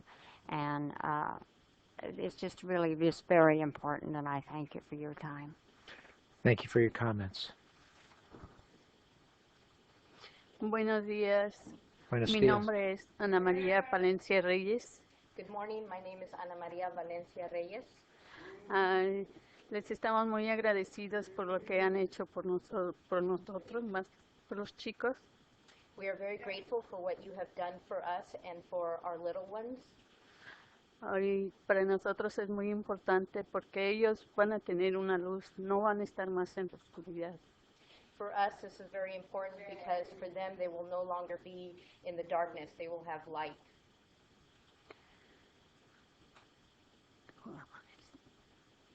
Okay, I don't know how much I can say, okay? No sé qué nos puedo decir, pero les agradezco muchísimo lo que han hecho por nosotros. I don't know what else to say except that I am very grateful for what you have done for us and for them. Thank you very much for your testimony today. All right. I certainly think that, speaking for the board, we all are very appreciative of all of the work of the people in our in-home support services. And with that, Mr. Nicole has a action item in front of us. We're ready for, I'll close the public hearing, and we're ready for a motion. Second. Moved and seconded. Is there any objection? Seeing none, motion carries. Thank you very much. Okay. And Mr. Johnson would like to make a quick comment here before we move on. You know, members of the board and members of the audience, I just want to publicly recognize and commend John Nicole, who is a member of my office, who recently joined the county in the last year and a half, and took on one of the most difficult assignments. As you all know, if you've been attending these meetings, it's pretty hard to reach agreement when there's not much to share. And with his tenacity, his professionalism, his upbeat attitude, and the way in which he managed to keep everybody talking to each other, it's not an easy line to walk between a policy board, a CEO, the state budget, and trying to bring people together. And I think this is a great morning after having over a years of basically not much happening on the surface, but behind the scenes he has kept all of the unions talking, and I think everybody feels like he's an honest broker. We're fortunate to have him. I'd like to I would like to add, while we have some in-home support service workers here and representatives of SEIU here, is that I hope that we can form a great partnership with you to lobby the state, because a major reason why we were hung up here is because the state sent erratic signals about how much they were willing to fund this program, and every dollar that we can get out of the state is going to be a benefit to all of us in this situation. So if you can help us form that partnership, because that's where we have to turn to for the funding of this, and the state has been erratic in their commitment to this program at this point in time. Thank you very much. Okay. We will go to our regular agenda items here. If we're going to bog down, I will take a break, but I think we'll be able to move through this fairly quickly. Item 29, Department of Airports. Thank you, Chairman Bennett, members of the board, Mr. Johnston. Before you is the annual proposed 5-year capital improvement program for the Oxnard and Camarillo airports. This plan is forwarded upon your approval to the Federal Aviation Administration and State Caltrans Aeronautics for their review. Historically, we bring this plan to you annually in January. However, the Federal Aviation Administration has upped that timetable now to November, and we have a deadline of November 19th. That's why we're earlier this year. The FAA will take the plan that's submitted from us and incorporate it in their regional and subsequently national plan having to do with the Airport Improvement Program and its funding. The funding, of course, is not guaranteed because it's appropriated every year by Congress, but for Camarillo, it positions us very well for discretionary funds, and for Oxnard, it practically cements funding since it is an entitled airport. A change in the local policy from FAA in the region regarding our capital plan, effective for the new fiscal year, is that applications for grant funding cannot be submitted until they are actually based on bids. In the past, applications have been submitted based upon engineering estimates. So we're having to re-strategize how we put this plan together. We had two choices, either to plan on pre-funding, design and engineering, and get reimbursed in a subsequent grant, or do two separate grants in our program. 1 year a grant for design, the second year a grant for construction. And it's the latter choice that we're recommending to you that's shown in this plan, would minimize our out-of-pocket cash. The total estimated cost for the 5-year CIP is $15 million, of which 14 is to be federally funded. Over the next 3 years, per Vision 100, which is the current authorization of the Airport Improvement Program, the FAA would pick up 95% of these projects that you see in this plan today, instead of 90% under the old legislation. The projects are prioritized in order of importance, and they're consistent with the airport layout plans, and in the case of Camarillo, the master plan that you have adopted. Projects for fiscal year 05-06 you will see in the budget process this spring, along with any non-federal projects which are not part of this submittal. All grant offers will come back to your board for approval, and we are asking you also to continue your past practice of authorizing staff to apply for any projects that are in the first 2 years of this capital plan, which when dollars are announced to be available from the FAA. And the CIP has been sent to the cities of Oxnard and Camarillo for review. We've received no comment back from them, and the CIPs are recommended by the Advisory Commission and the airport authorities. The details in the staff report. We also have prepared, if you would like to see it, a short PowerPoint presentation on the capital plan, and that's a staff report for questions. Great. Do we have any questions? Seeing none, we're ready for a motion. That's okay. Moved and seconded. The one question I have is, you talked about applying first for engineering design and then the subsequent year for construction. But I don't see that precisely called out. Is there a need to put that in the motion? That's part of the Because that's FAA what I requirements. That's the FAA requirement. Well, no, but we have to authorize. Oh. Okay. I want to make sure we got it done so your hands aren't tied and move on to money. Supervisor Parks. I just wonder, so oftentimes we go to bid and find out later that there are change orders and other adjustments to what the original bid was. And I'm wondering what plans you have to account for that. That does happen. It happens to our projects fairly consistently, and an example would be rehabilitation of pavement, where we do have soil testing done by a professional firm, and we get results, and then those are incorporated in a bid estimate. And then when we actually dig and find out that there's more soil that's substandard than the soil test had revealed, and so we have extra costs in that example for either removal of soil or lime treatment, those type of things.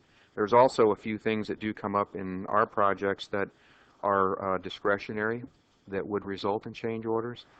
And we look at those on a case-by-case basis to determine if it's within staff authority to determine justification, otherwise to make our case to the CEO's office or in a large change order back to your board. In some of the projects we have done in the last several years, we've made discretionary approvals. For example, at Oxnard and the 5th Street drainage projects, we did a lot of work around the terminal, particularly Patterson Road, that was not anticipated in the scope of work and was not part of the original design. But the monies were available, and we did those change orders and felt that it was a very productive, because if we go out there now and look, we've really solved a lot of drainage problems and it looks good out there. But I guess my response to you is that we look very carefully at each opportunity that is brought forward on a change order to see if it should be justified. And these bids include contingencies, do they not? They do include. Okay, so that usually, hopefully I believe, 5%. will help. Yes. All right, thank you. Thank you. Any other comments? We have a motion and a second. Is there any objections? Seeing none, motion carries. Thank you very much. Thank you. CEO's office, grant applications for the resource agency. Item 30. Good morning, Monica Nolan, Chief Executive Office. Before you is a request to apply for a State of California Environmental Enhancement and Mitigation Grant. The grant will help to fund part of the Heritage Valley Recreational Trail Project. The segment of the trail that the county is involved in is from Piru to Rancho Camulos. And the main source of funding for this project is T funds, but we need match for T funds, and this is one of the matches that we're going after. Any questions? Any questions for staff? Mm. All right, we're ready. I was going to move the recommendation of the County Executive Office. Second, with a comment to thank staff for staying on top of this. This is one of those critical pieces in this whole grand plan we have for the tourism and access for bike trails. So thank you. Moved and seconded. Good luck with the grant, everybody. And any opposition? Seeing none, motion carries. Item 31, Retiree Health Benefits Program. Mr. Zimmerman. Good morning, Mr. Chair and members of the board. What is before you today is the retiree health plan rates, similar to what we did in September. The end of September, we came with the active employee insurance rates. This is for the retiree population. The rates are a little bit different structured than what we saw in September, in the sense that these are based on monthly rates, where we approved biweekly rates prior. Also, they're based on a tiered structure as opposed to a composite rate that we have for the active pool. There are several plans that go along with the retiree population. There are those that are under 65 and retired, have a pool, and they're lumped in with our active population or plans, in which they receive the same benefits and are priced based on our active population. And then there are plans associated with those who are above 65 and Medicare eligible that receive plans that they can go into an HMO type structure plan or into supplemental plans that augment the Medicare medical package that they receive. The rates have increased by the better part, similar to what we experienced and have been educated on prior with the active population, in increasing anywhere from 12 to 16% is really the range that the bulk of these rates are increasing at this time. If you have any questions for me at this time, I'll entertain that. And this is for the calendar year 2005. Okay. Do we have any questions for staff? Move approval. Moved and seconded. Any objections? Seeing none, motion carries. Thank you. We have our District Attorney's Office, item 32, application congressional mandate for Justice Office Program Reduction Task Force grant. Good morning, Chair Bennett, board members. Mel Chambers with the DA's office. This item before you is the ratification of an application and acceptance of award from the U.S. Department of Justice for the Gun Crimes Reduction Task Force.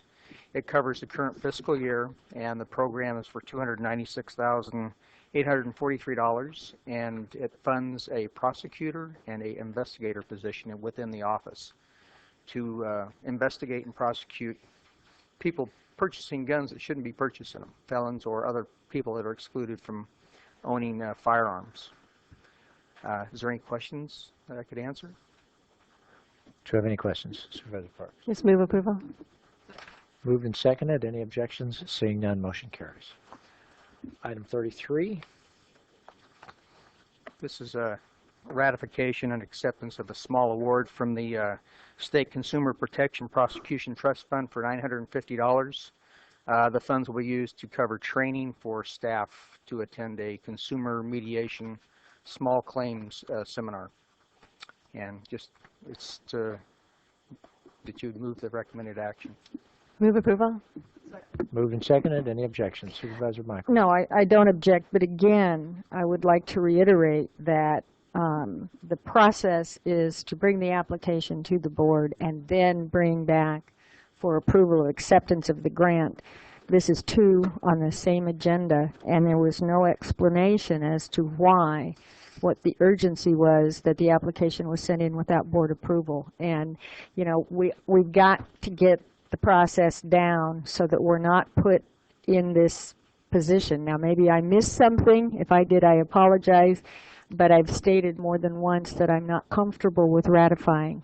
They really need to come to this board first, and everyone has that same requirement. So just to reiterate, I'm more than happy to support, and I love getting money in. That's not the issue, but this is happening frequently. Do you have any explanation as to why the application was not brought to the board? The one for this current item, the $950 item. For both items? Well, for the small one, I'll do that one first. Basically, we received a check based on something that was submitted Great. by one of the satellite offices that we have for a seminar.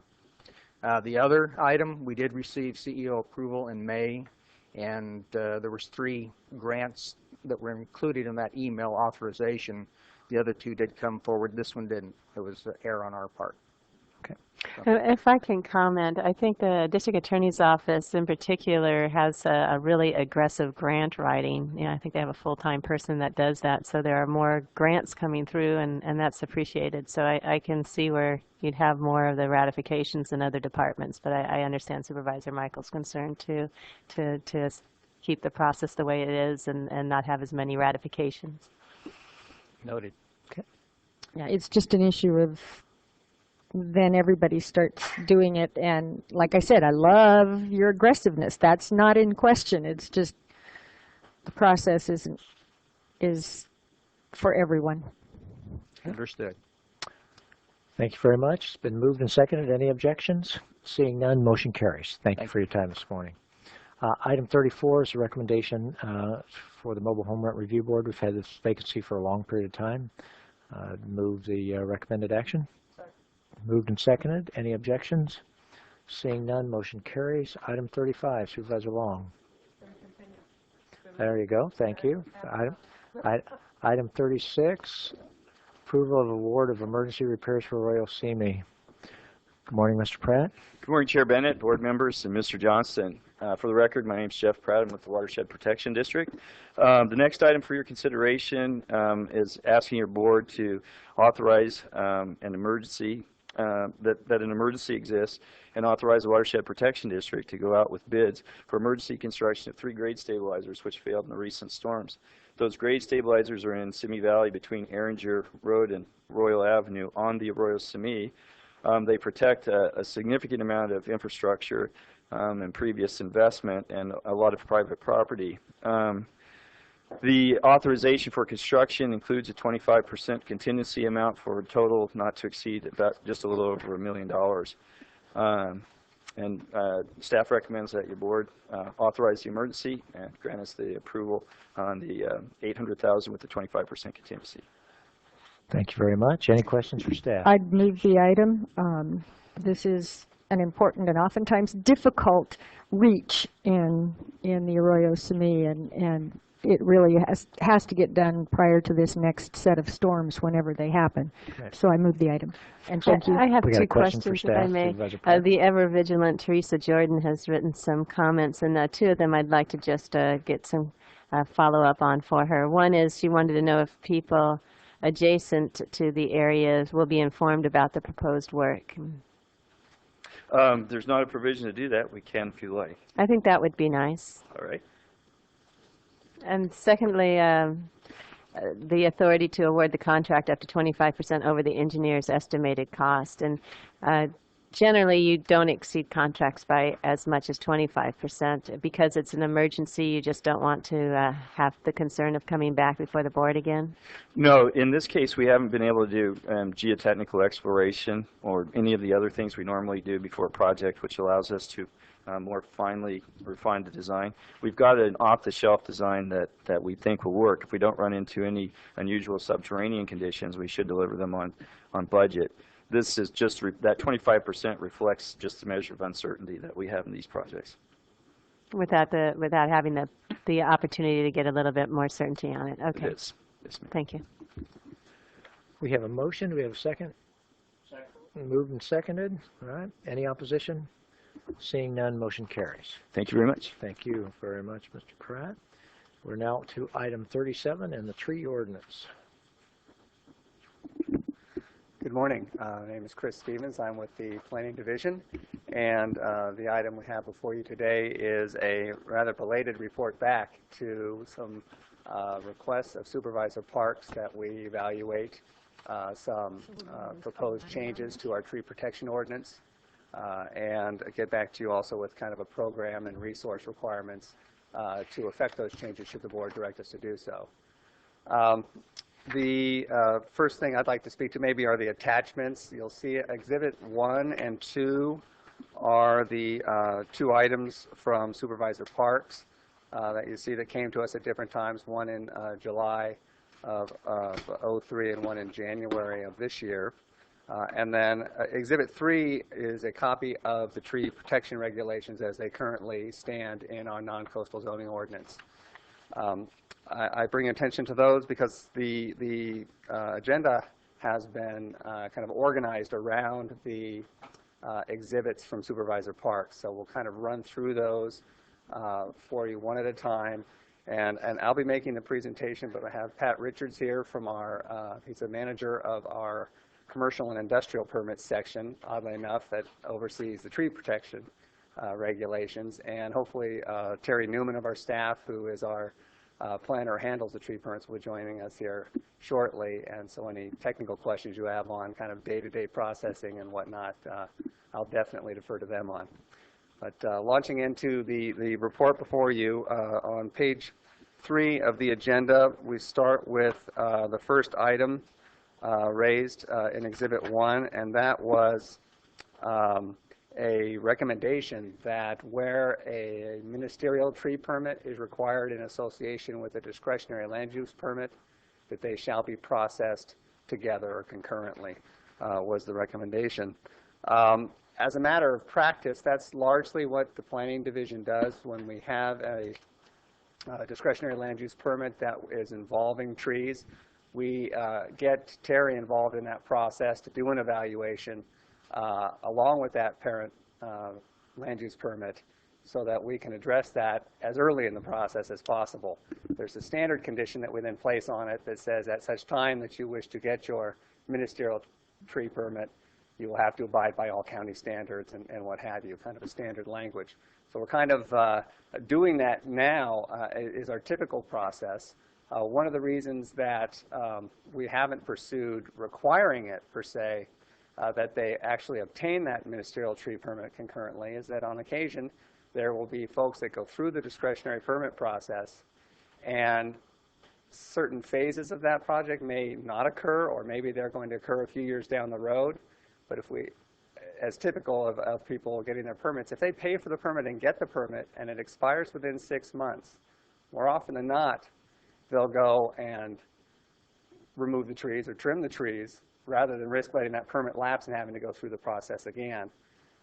And so where we think that there is a delay in the development, we do not push that issue. We tell them to hold off on getting that permit because plans change, and we wouldn't want them to act on a permit and then a year down the road say, gee, I guess maybe I didn't need to remove that oak tree. It kind of gives them a little more flexibility and gives staff a little more flexibility as well. But as I said, as a matter of practice, we tend to do that review and analysis up front. So I think from an analytical standpoint, there's not a terrific difference. One suggestion that we've made is that we actually include that language, but use the word should, which would mean that where it's appropriate, that's what we do. We process them together, but where we have these instances, be it maybe a phased project or something along those lines, or an applicant who says, I'm not sure if I'm going to get to that wing of the building or what have you, we would have the flexibility to say, okay, you do not need to pay for and get this permit. You can get that at such time as necessary. So that would be a recommendation of staff for you to consider. The next suggestion on page 4 of the agenda speaks to the cutoff point for ministerial versus discretionary tree permits. It's currently up to 5 trees for a ministerial permit. A recommendation here was that we drop that threshold to no more than 3 for oak trees. As you can see in the table in the attachment of our current regulations, oak trees are given something of an elevated status over a lot of the other species that are protected. And in that sense, I think that this proposal is consistent with our current guidelines. If the board were to pursue that, though, staff would recommend that we also include sycamore trees. As you can see in the table, they're actually given the same level of protection, kind of that elevated status, if you will, that oak trees are. So staff would recommend that we put them into that same category. The third item speaks to the decision-making authority for discretionary tree permits. Currently, they are a planning director permit, meaning the approval is at the planning director level. The recommendation here was that that be elevated to the planning commission. And you'll see there's another item here that speaks to appeals, which currently now end at the planning commission. I think maybe these should be considered together, that if we elevate that to planning commission, certainly there would need to be another appeal level, which would be the board. But as the ordinance is currently written, there are no appeals to the Board of Supervisors, which is somewhat unique. The end of the line, so to speak, for decisions is the planning commission. But the analysis and the public notification processes are no different, whether it is a planning director hearing or a planning commission hearing. So by elevating it to planning commission, we're not getting out any greater amount of public notice or doing any greater analysis at the staff level. And since we have not had any appeals to date of a planning director decision to either approve or deny a tree permit to the planning commission, I'm not quite sure what the effect would be on staffing and projects themselves, other than to require planning commission hearing, which requires preparation of a staff report that is not normally done at planning director hearings, and of course then holding the planning commission hearing. So it would take a little more time and a little more effort of staff, and therefore cost to the applicant in order to process. But in terms of notification and analysis, there really wouldn't be any substantial difference. The last item I've already touched on is the appeal decision for tree permits. As I said, it's very unique to have no appeal to the Board of Supervisors. And as I noted in the staff report, talking with staff who were here when this was initially put in place, I guess it was a rather contentious process, and there was something of a concern amongst the board at that time that they may be inundated with appeals for tree permits. But as I said, there has never been an appeal, so that did not prove to be the case. So this change, I don't think that fear is relevant now to this proposed change, and I don't know exactly at this point the effect would be negligible. Going on to the Exhibit 2, the proposed recommendation there was to actually do away with the ministerial permit for tree permits altogether. So a lot of what I just talked about would go away and be irrelevant in terms of adjusting thresholds and whatnot for ministerial versus discretionary. This would be a proposal to make all tree permits discretionary. As I said, one of the things that we've been endeavoring to do is to keep the tree permit process as simple and inexpensive as we can for property owners. We have kind of anecdotal, evidence when we have folks contact us and inquire about them. We've actually had some, when they find out that the permit costs, at that time it was $80, they would say that's too much and hang up. And one conclusion might be they're going to go out and trim the tree anyway without the permit when they thought $80 was too expensive. And we don't get the opportunity to engage in the process and maybe help them design around it or do a better job of trimming the tree or what have you. And so that would be one concern that we'd want to raise to the board, is that by making them all discretionary, we may in fact be discouraging folks from coming to us and redesigning projects or appropriately trimming the trees and thereby really kind of operating counter to the purpose of the ordinance.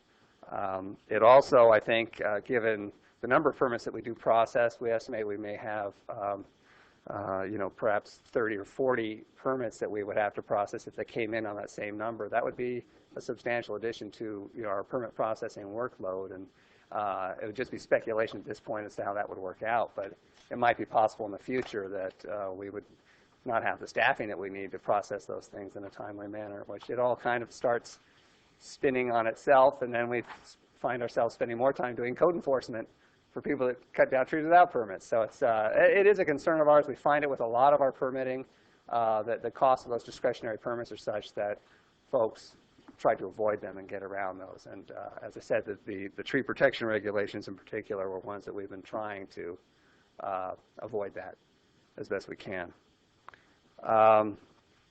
The second item on the second exhibit talked about heritage and historical trees and the special status that they are given, and kind of elevating that status even further. Staff would be in complete agreement with that. We get very few applications for historical or heritage trees, and certainly anything to do to protect them further, I think, would be consistent with the purpose of the regulations as it's currently written.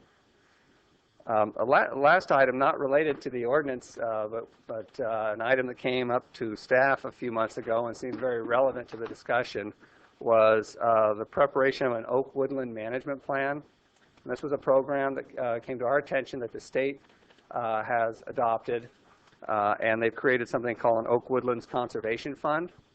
And interestingly enough, in order to be eligible to receive those funds, a county must have this adopted Oak Woodlands Management Plan.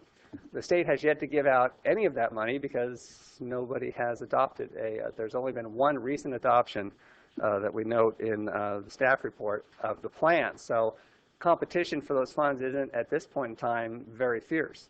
And staff sees an opportunity here to get an Oak Woodland Management Plan prepared and adopted here for the county, and get ourselves up to Sacramento as quickly as possible, and perhaps folks can have a chance to preserve the oak woodlands here in the county and do a better job and get our how should I say, our request in on that $20 million before a lot of other counties do. In looking at the guidelines and reviewing them and talking with state staff from the responsible agency, the plan does not appear to be terribly complicated, and is something that we think with a little extra staff resources that we could get done perhaps within 6 to 9 months.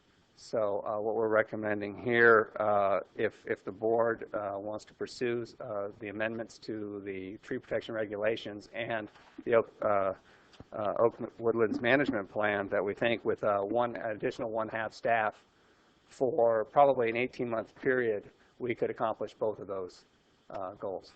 So with that concludes my presentation. I'd be happy to answer any questions. Looks like Supervisor Michaels Yeah, has question. Would the grant from the Oak Woodland Management Plan cover the staffing cost? very good question. Because there ain't any money nowhere. So now we have a problem. Yes, if you review the Conservation Agency's website, you would get the impression that in fact you can use the grant funds to prepare the plan. When you talk to them, and in fact when you review the law, it says as such.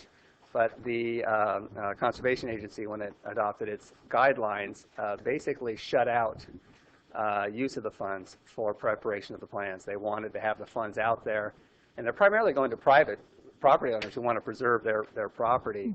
They want to have all the money available to them to affect the protection as opposed to it going out for planning. So the short answer is no, we cannot use grant funds to do the preparation. Well, maybe that's something that should be added to a legislative platform somewhere to get that guideline changed, because if it's in the law that you can use it for planning, I do believe that in somebody's mind, they knew that if you can't afford to plan, you're not going to plan. Therefore, you're not going to access the rest of, the very valuable asset of having an Oak Woodlands plan.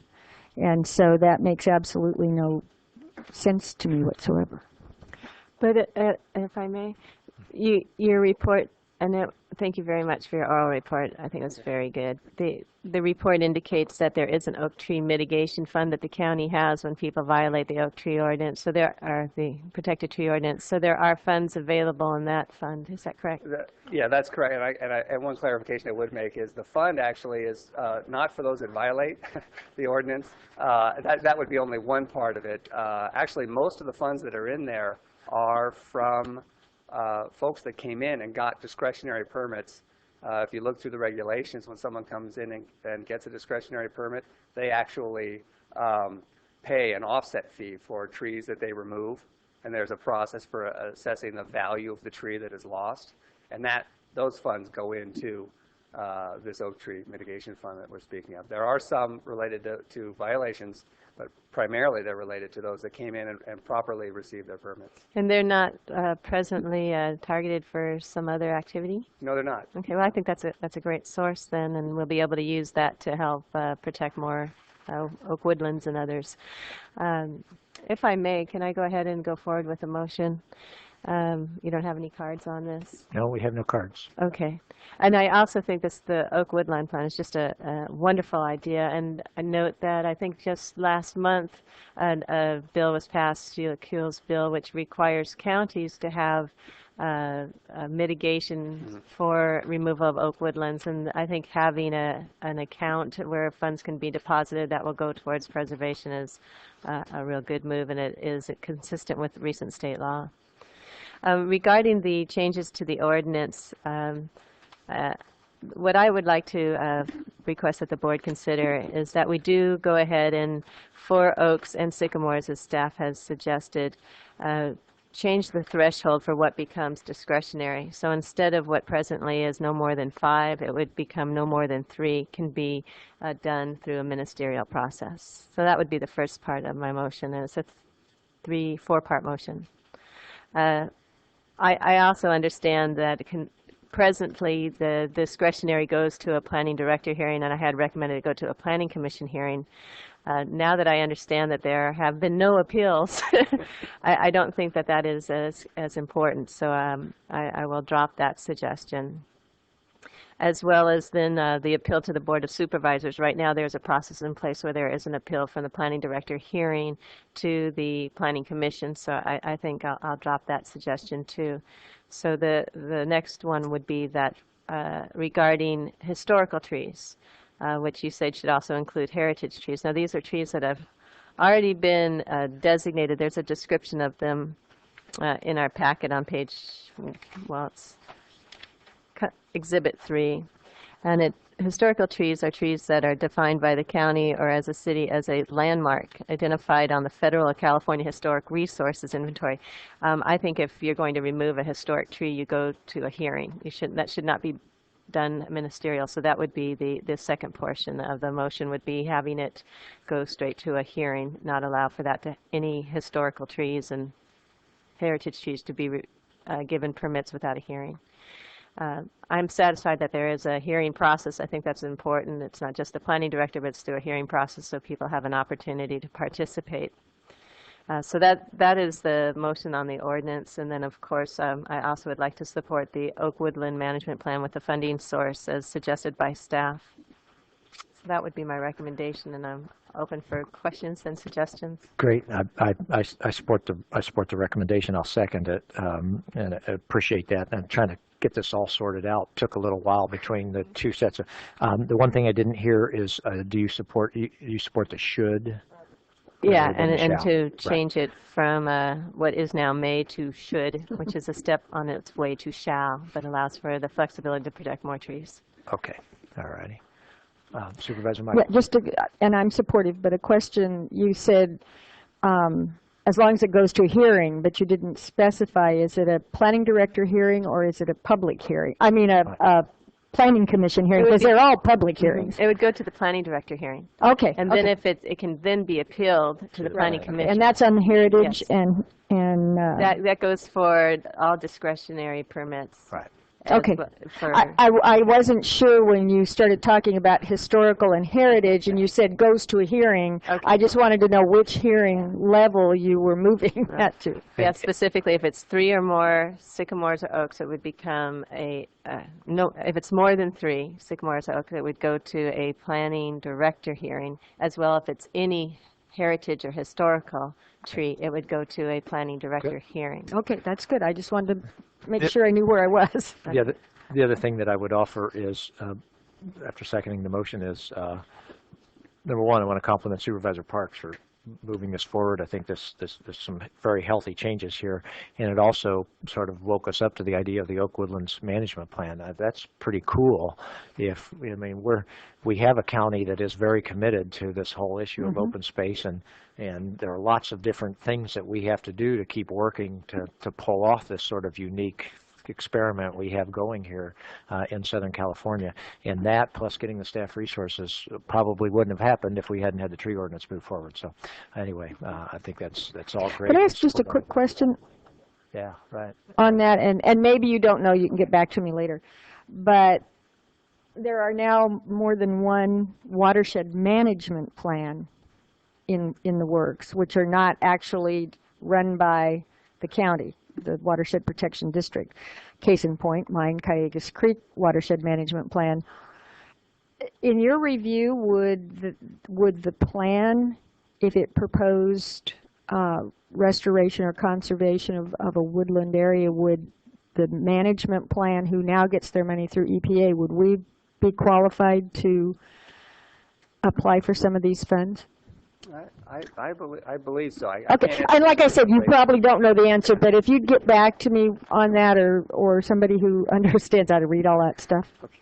Could I ask? And then the third thing, I'm sorry, the third thing, just very briefly, is I would like the board to consider on our legislative plan talking to this issue of not being able to use money for planning when you can't use the money if you don't plan.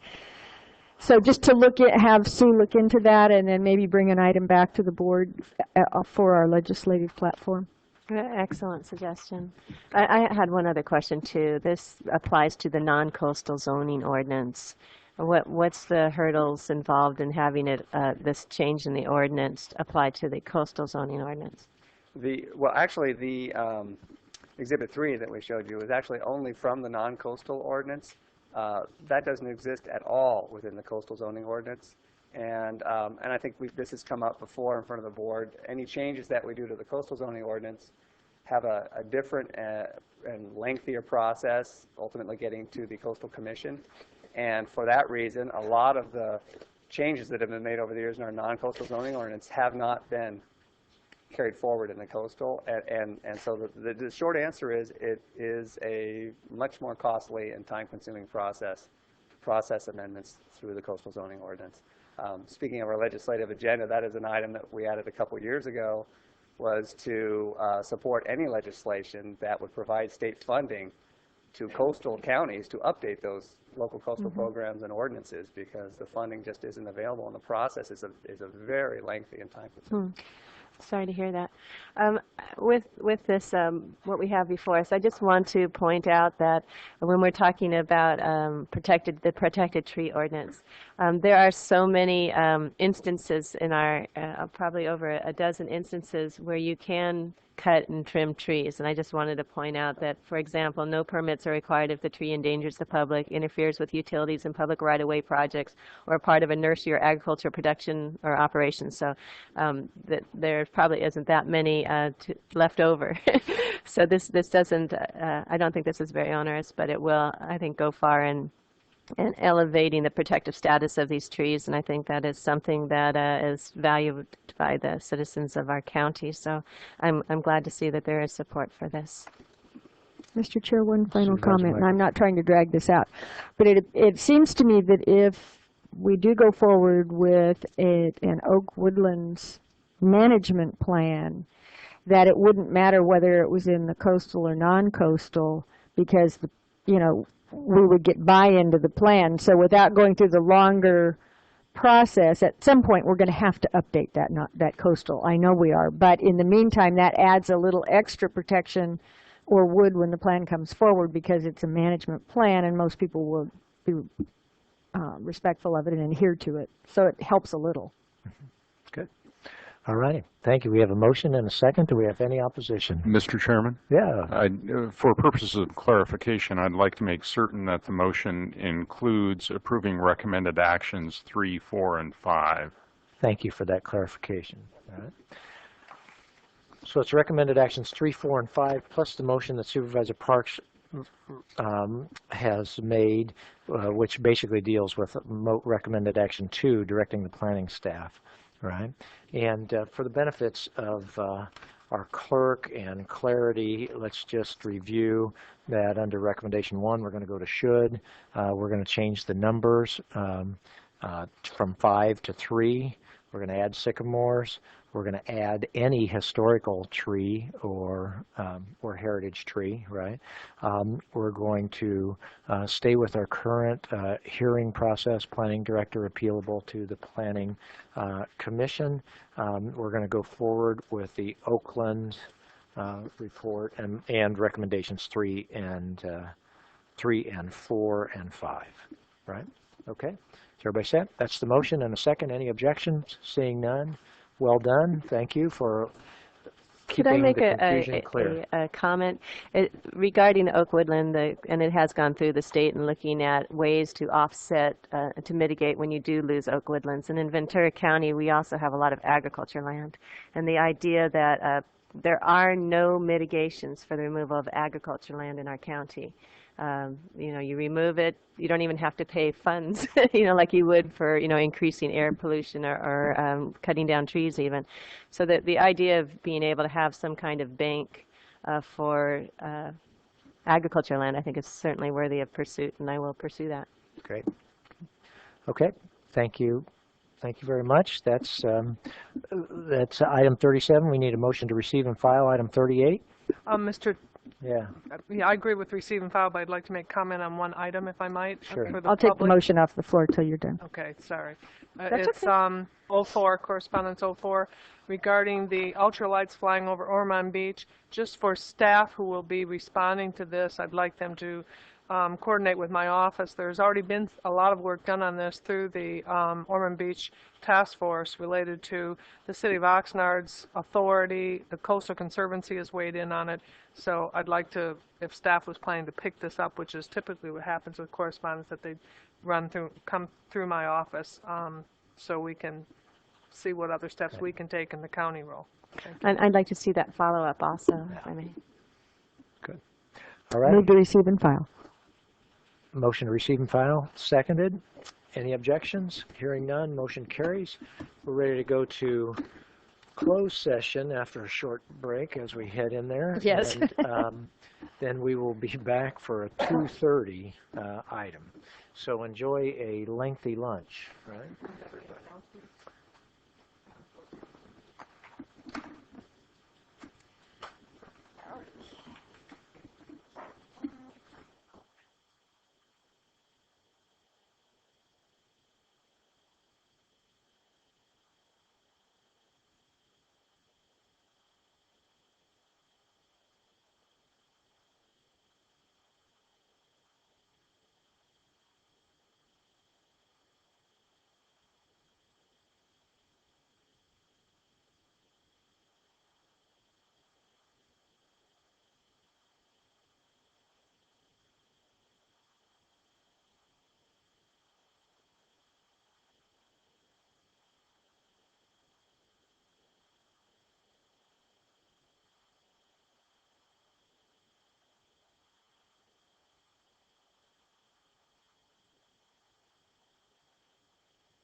Okay, I'd like to call the meeting back to order for our 2:30 time certain, and we're ready for the staff's presentation.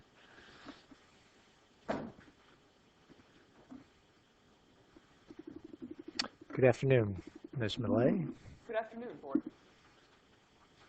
We're here to talk about the Rural Tourism Project. We first brought this to you in July of this year. We presented the Advisory Committee's recommendations, and the Board had various comments and suggestions and recommendations. And what I'm here to do today is to bring back the language that we drafted to address the concerns that you expressed in the July meeting. And I'm actually going to go through all of the Advisory Committee's recommendations, but I'm going to focus pretty heavily on those issues where the Board had changes and recommendations. And this program, the Rural Tourism Program, is made possible by a grant from the Economic Development Administration of the Department of Commerce. Our purpose with the Rural Tourism Project was to revise the non-coastal zoning ordinance to promote rural tourism. Specifically, our mission was to allow more, for example, overnight accommodations, structures and activities that would attract rural tourism without compromising the preservation of our prime agricultural land and without allowing intense urban types of uses in our open space. It was our plan right from the start to be consistent with the letter and the spirit of the SOAR initiative, and to do that, we looked very closely at the goals of the agriculture, open space, and rural general plan designations, and those were kind of our guidelines when deciding what we could and couldn't do.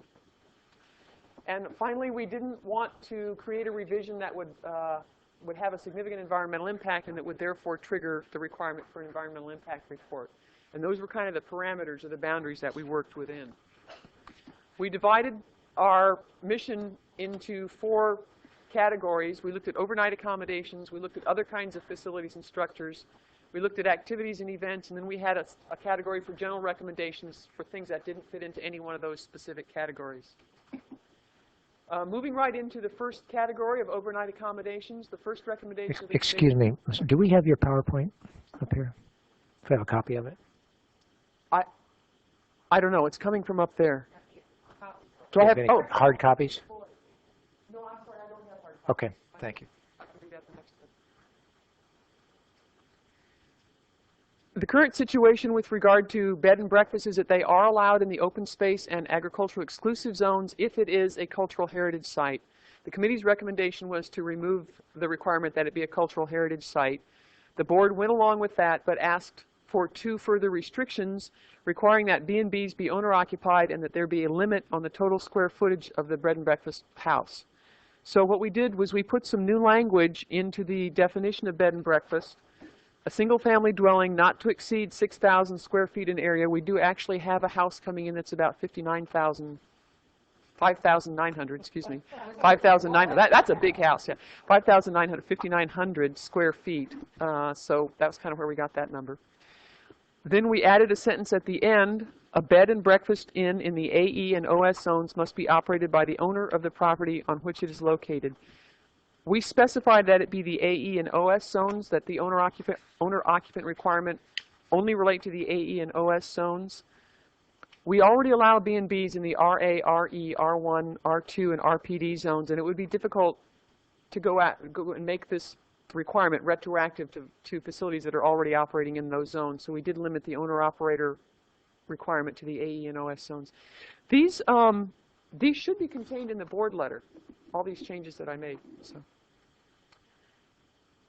do these meet the intent of the... I just have a question on that. When we were talking about the owner of the property, I think we mean the owner who lives at the property. And I was wondering if we could be more specific to that, because you could have an owner like Hyatt, you know, that is operating these. And I think the intent of the board was the persons, they live there.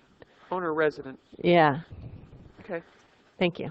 Must be operated by the... resident owner? Yeah. We could just put resident before owner, would that help?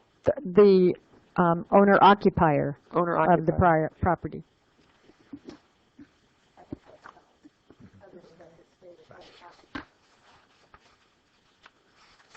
Does that meet the intent of the board's? And it's not an either or, right? No, it's both, owner and occupier, right? Who is the occupier? Owner Okay. Owner. Okay. Thank you. Then the next use was retreats. The existing requirement is that a retreat be operated by a nonprofit organization. The advisory committee recommended that we delete that requirement, and the board concurred. The no change means no change to the committee recommendation. So there were no changes with this one. The third recommendation related to camps, and this is probably the most significant recommendation that the committee made, basically to allow camps, which specifically includes guest ranches, in the open space zone. The committee made some changes to the definition and the specific regulations to address this change. The definition of camp was amended to require that a camp offer a structured program of outdoor and or nature-oriented activities. The idea being that we don't want to have a rural or a rustic motel in a corner of an open space zone. This is actually going to be some place where people come to participate in outdoor activities. The committee also recommended a minimum site area of 50 acres. Excuse me, could I ask another question? Do you mind if I interrupt? There's so many things. I think this is the right way for us to do it. Each one, let's do it while we're on it, or else we'll... We may have covered this the last time, but when you define a camp, to me, like when I go camping, I get in a tent. Some people go camping, they bring their RVs. Some people expect a bungalow with cots there. Does this clarify whether this is camping for those who just are in the building that is now going to be allowed, or is it something where you can just set up a bunch of tents? We don't really, for tents we would have a campground. Mm-hmm. I can just read you the definition of camp and maybe that would help. Yeah, do we have that here? Sure, that It's would in help. Exhibit 1 on the bottom of the first page. A camp is a rural facility with permanent structures for overnight accommodation, so that addresses the tent issue. Accessory structures and buildings, which is used for temporary leisure, recreational, or study purposes, and provides opportunity for the enjoyment or appreciation of the natural environment. That's the current definition. We are adding the following language. A camp provides a structured program of outdoor and or nature-oriented activities, including but not limited to outdoor camping skills, horseback riding, animal husbandry, hiking, mountain biking, wildlife and wildflower viewing, fishing, or hunting. For these reasons, camps need to be located in an undeveloped open space environment.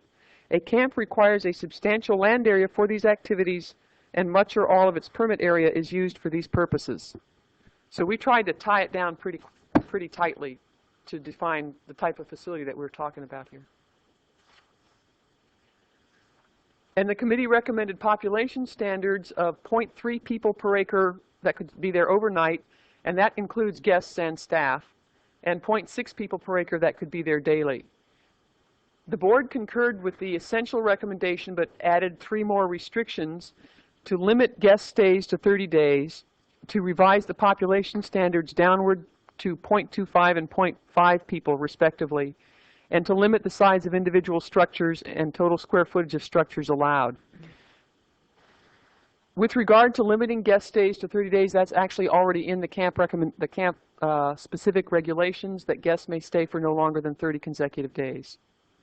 With regard to revising the population standards, that's fairly straightforward. The board did ask us to do a little research into guest ranches in California. We were able to locate at least 3: Coffee Creek, Greenhorn Creek, and Highland Ranch. If you look at the middle column, that is acres per guest, and that's the kind of the thing we're trying to get at here. What is the typical ratio of how many people per acre?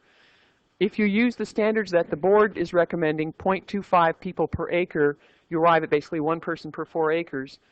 So we're at the low end of the range, but you also need to consider that our standard includes guests and staff, and the 3 numbers above are only guests. So if you factor out the staff, you figure you're going to have actually fewer people per acre or more acres per person, which puts us kind of back up into the middle area of the range there.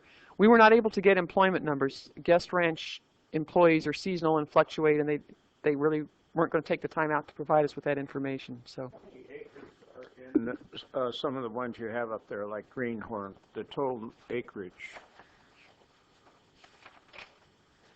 Hang on. The Coffee Creek Ranch was 367 acres. Greenhorn was 600. Highland was only 289. There was another ranch that I didn't include there because I couldn't get the capacity, the Honeywell Ranch, 26,000 acres up by Yosemite, and it's a big working cattle ranch actually, with kind of an auxiliary guest ranch. So the smallest one was 289 acres. And I made a point of noting for the ones that had the lesser acres per guest, both of those were next to national public lands, public open space. So effectively, while they had only their ranch area, if they were going to go trail riding or something like that, they could go into the adjacent national forest or national wilderness areas. So, we're going with revising the population standards down to 0.25 and 0.5. And this just kind of, I think, provides information. Yeah, that's sort of in the realm of what other people who are in the business are doing now. With regard to limiting the individual and cumulative size of structures in camps, the regulations now do include limitations on the square footage. Basically, you can have 200 square feet of overnight accommodations per person, and you can have an additional, per overnight person, and you can have an additional 100 square feet of roofed structures, non-overnight accommodations per daily person. If you run the math out, that basically works out to 100 square feet per acre, which is how you see the calculation running here. So you can just figure that. It's 100 square feet per acre that you can have in terms of allowable square footage. And of course, the larger the site, the more square footage you can have. The other issue we ran into with looking at the square footage, camps are now allowed, of course, in the RA and RE zones. But those are those are entirely a single-use issue. You have a camp, typically children come there, they sing around the campfire, they do their thing. It's just a camp. Expanding camps into the open space zone, we'll be dealing with a camp which may be a working ranch or a working farm with an auxiliary use. So when we talk about allowable square footage of building area, we also have to keep in mind that we don't want to affect the buildings and so forth for the working ranch. And to the extent that we have to address the issue that there may be some that are dual purpose. If you have a dining room and a kitchen that you feed your ranch hands and you feed your guests, how do you calculate that under the allowable square footage? Question on that last slide. Mm-hmm. I thought, I read that it would be a maximum 50,000 square feet. And I see up there you've got 100,000 square feet. That's how it is right now, and I'm just, okay. And then we're going to add that restriction. I'm jumping ahead. I'm sorry, Thank this is the standards as it is now. Okay, thank you. Mr. Chair? Supervisor Michaels. I should probably let you continue. But how are we going to address the issue? Is there wording that says that for the camp purpose, these are the restrictions? Yeah. Okay. Because otherwise, we got a problem. Big time. Yeah. So what we're doing is we're adding a sentence, building into this. The current wording is building intensity shall be limited by the following standards, and that relates to 200 and 100 that I told you about. These standards shall apply to structures used for camp activities. Where a structure is used for both camp and working ranch activities, 50% of that structure shall be applied to the square footage limitation for camp. So we're just kind of saying half. Then addressing the building intensity standards, you see the existing language there, and we have added another sentence. No single structure shall exceed 25,000 square feet in area, and the total area of all structures used for guest ranch purposes shall be limited to 50,000 square feet. I just wanted to point out that 25,000 square feet looks pretty big, but remember that we're not talking about the footprint here. We're talking about the total square foot.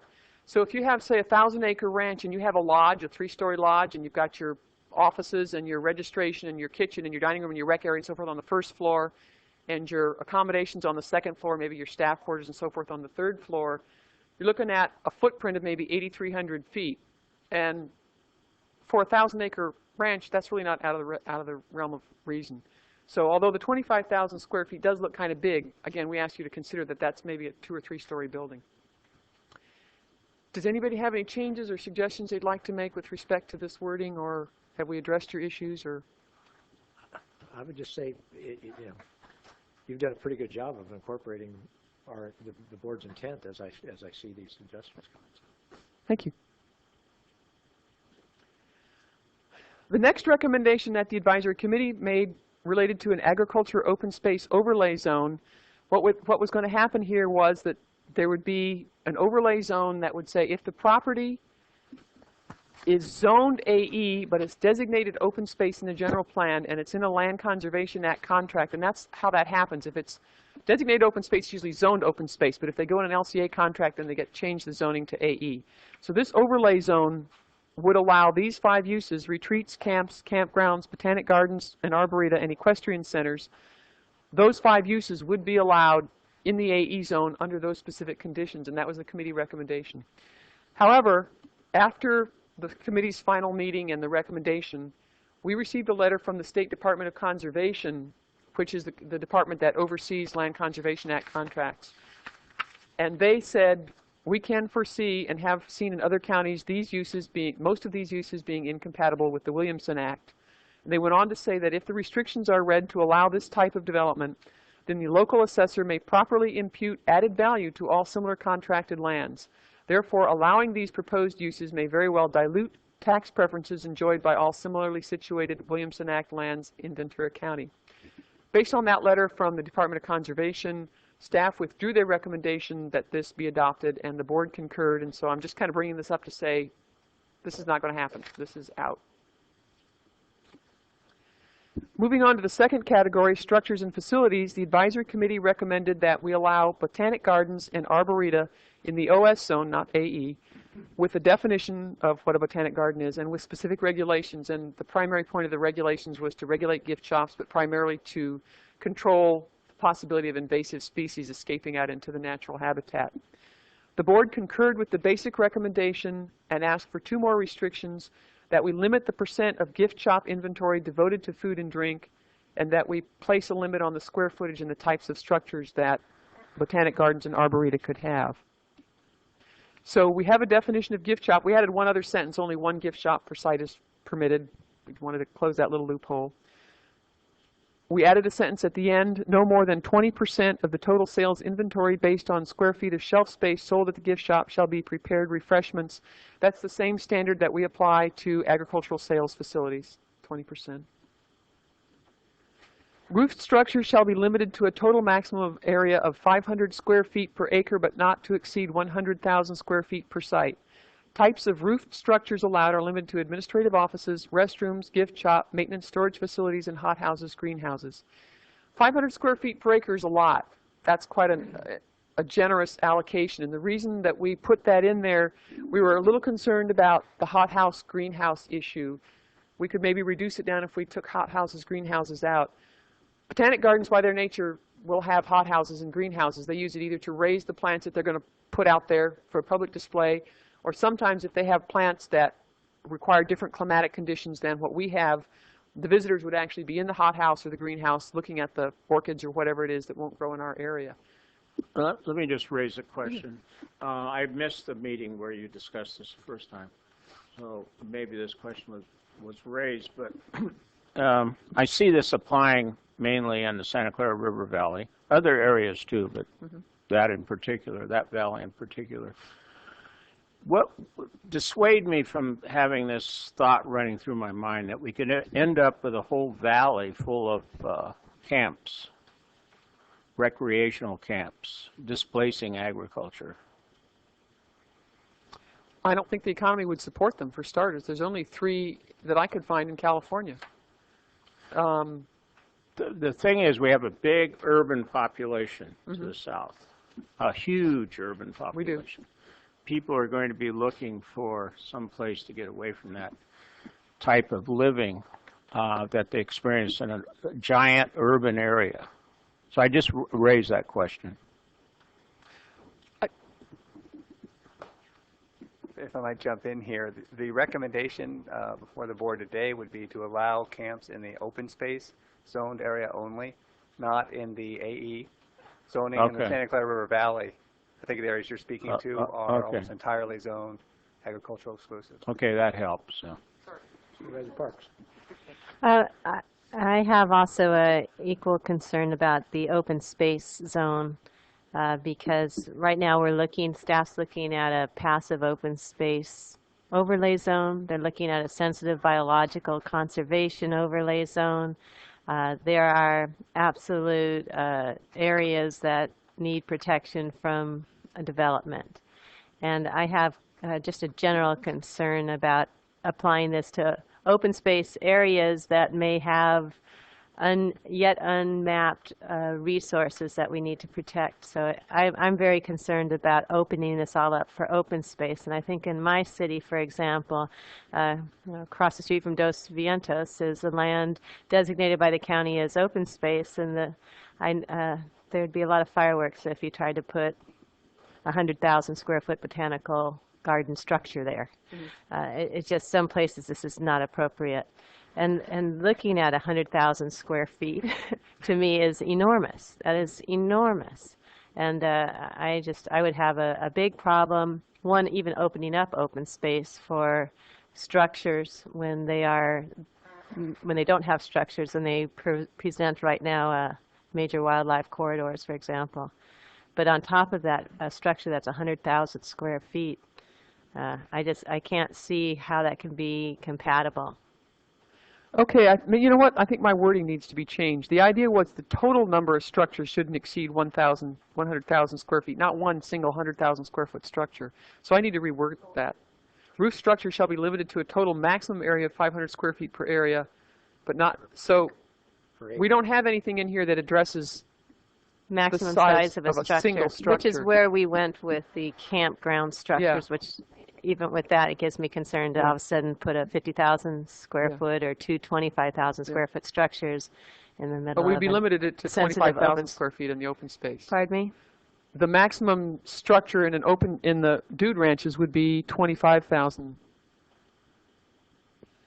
No single structure shall exceed 25,000 square feet in area. So we wouldn't have 150,000. The total area of all structures is 50,000. So the concern for me is to all of a sudden take a place where you have mountain lions traversing and sticking two buildings worth 50,000 square feet in that area, particularly before we've gone and done these studies and mapped these sensitive biological areas, decided what should be passive open space, not be developed.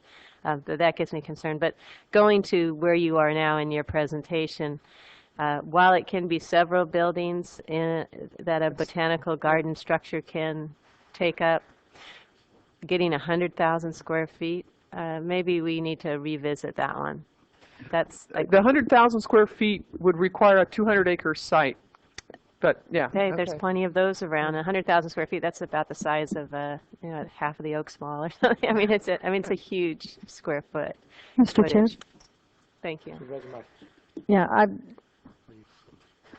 I'm really not. I don't have the concerns that Supervisor Parks does about the total square foot.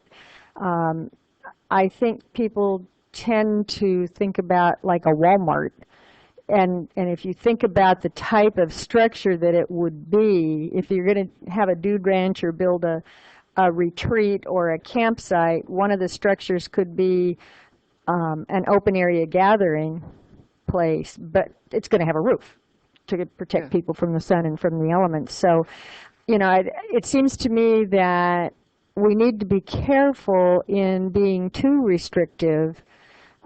These are not going to be on parklands. I mean, publicly owned lands. These are privately owned lands, and I think we need to be a little careful. And if in fact this sensitive habitat and passive overlay were to happen, those regulations would apply. And so from my standpoint, I think the committee's done a good part. I just wanted the rest of the board to know I'm not as uncomfortable. I'm not envisioning a Walmart. I'm envisioning a log cabin and a camping gathering structure, campfire type structure, more so than that large a building. Plus the fact that I think financially, two or three buildings that size may not work. It may be self-restricting economically, and a roof with poles under it and a campfire and lounges does not offend my eye in an open space area. I mean, they're all over the world, the country, and they're especially in our public parks. I would be offended by a Walmart building, but I don't think that's what's being suggested. And perhaps somewhere else in the code it talks about the types of materials or compatible with what is it, blends with the natural environment, blah, blah, blah. And that precludes, I think, then this just eyesore type visibility. Supervisor Wong. And I think another area that might impact what the real design might be, I do agree with looking at not to exceed a total of 100,000 square feet. And also, you know, this would then require 200 acres to even be considered. You also have impacting the decision of design and footprint, the building and safety regulations and fire regulations, which I step into something when you look at them, you know, particularly hot houses, yeah, and greenhouses. Supervisor Park. Just to get clarification on a couple of statements, does this ordinance exclude public lands? So if like a city wants to lease out a property in the unincorporated area, for example? Well, my city owns land in the unincorporated area. I don't know if any other cities do, but that's just an example. It isn't exclusive of public lands necessarily. If the, you know, I'm not a legal expert, but if the agency that owns the land wanted to lease it out, I don't see that our regulations would stop that in any way. No, it wouldn't stop them, but it would allow for the expanded use. Yeah. Enlighten us. Okay.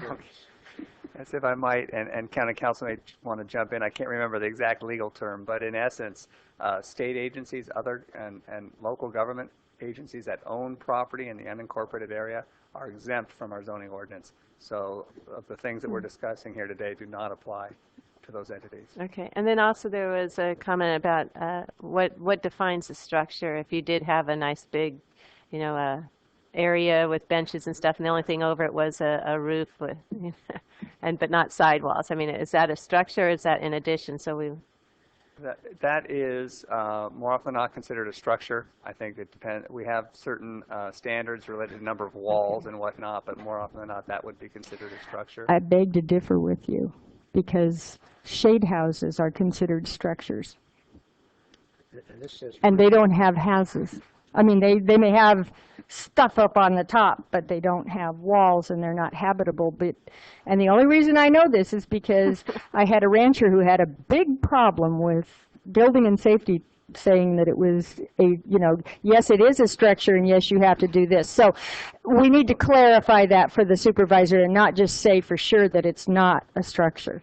Because some of the departments in the county consider anything with a roof a structure.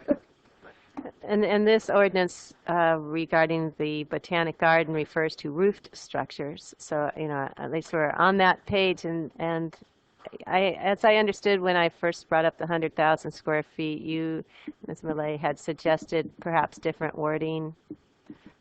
Maybe that could be One offered. thing I might mention that came up as I was listening to the discussion and thinking about it, greenhouses and hothouses, structures like that for propagation of plants are already allowed in our zoning ordinance up to 100,000 square feet.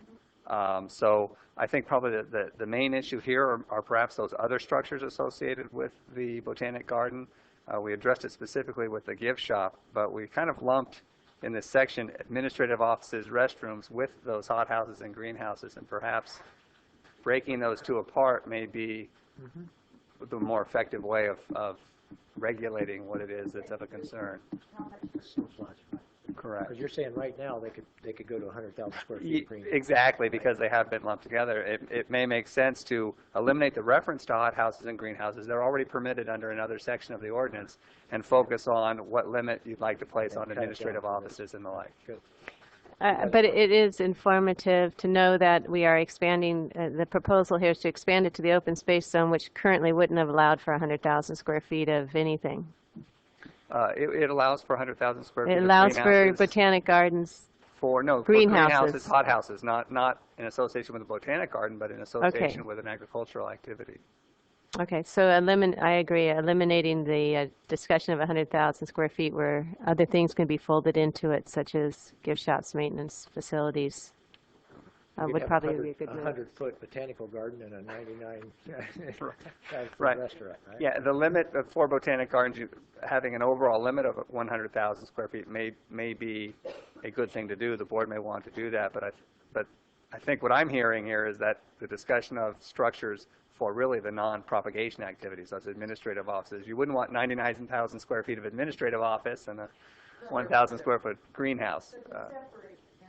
Exactly. Yes. Thank you. Supervisor Parks, just so you want to, do you have they want to separate them here. Do we need any more direction in terms of that? I think they came up with a good suggestion, which would probably be eliminating the first sentence and removing reference to hothouses and greenhouses. Is that Yeah, right? we'll just take hothouses and greenhouses out and drastically drop, if you have any suggestions just to square feet. Because as Chris pointed out, hothouses and greenhouses are already allowed. Okay.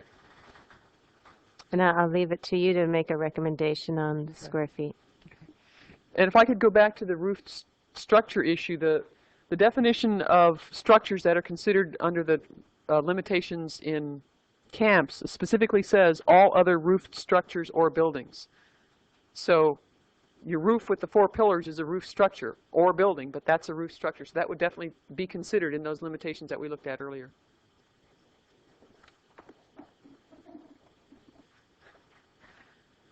So we're going to rework that one. Separate. Moving on to the third category of activities and events, the committee reworked and clarified the existing definition of festivals and similar events, changing temporary to intermittent. That would raise the number of days that these activities are permitted from 30 to 60 per year, and adding 4 specific new examples: harvest festivals, carnivals, historic reenactments, and weddings. Those examples of what are considered a festival were added to the definition. When we presented this to the board, they preferred the existing 30-day limit, so what we do is just drop intermittent and go back to temporary.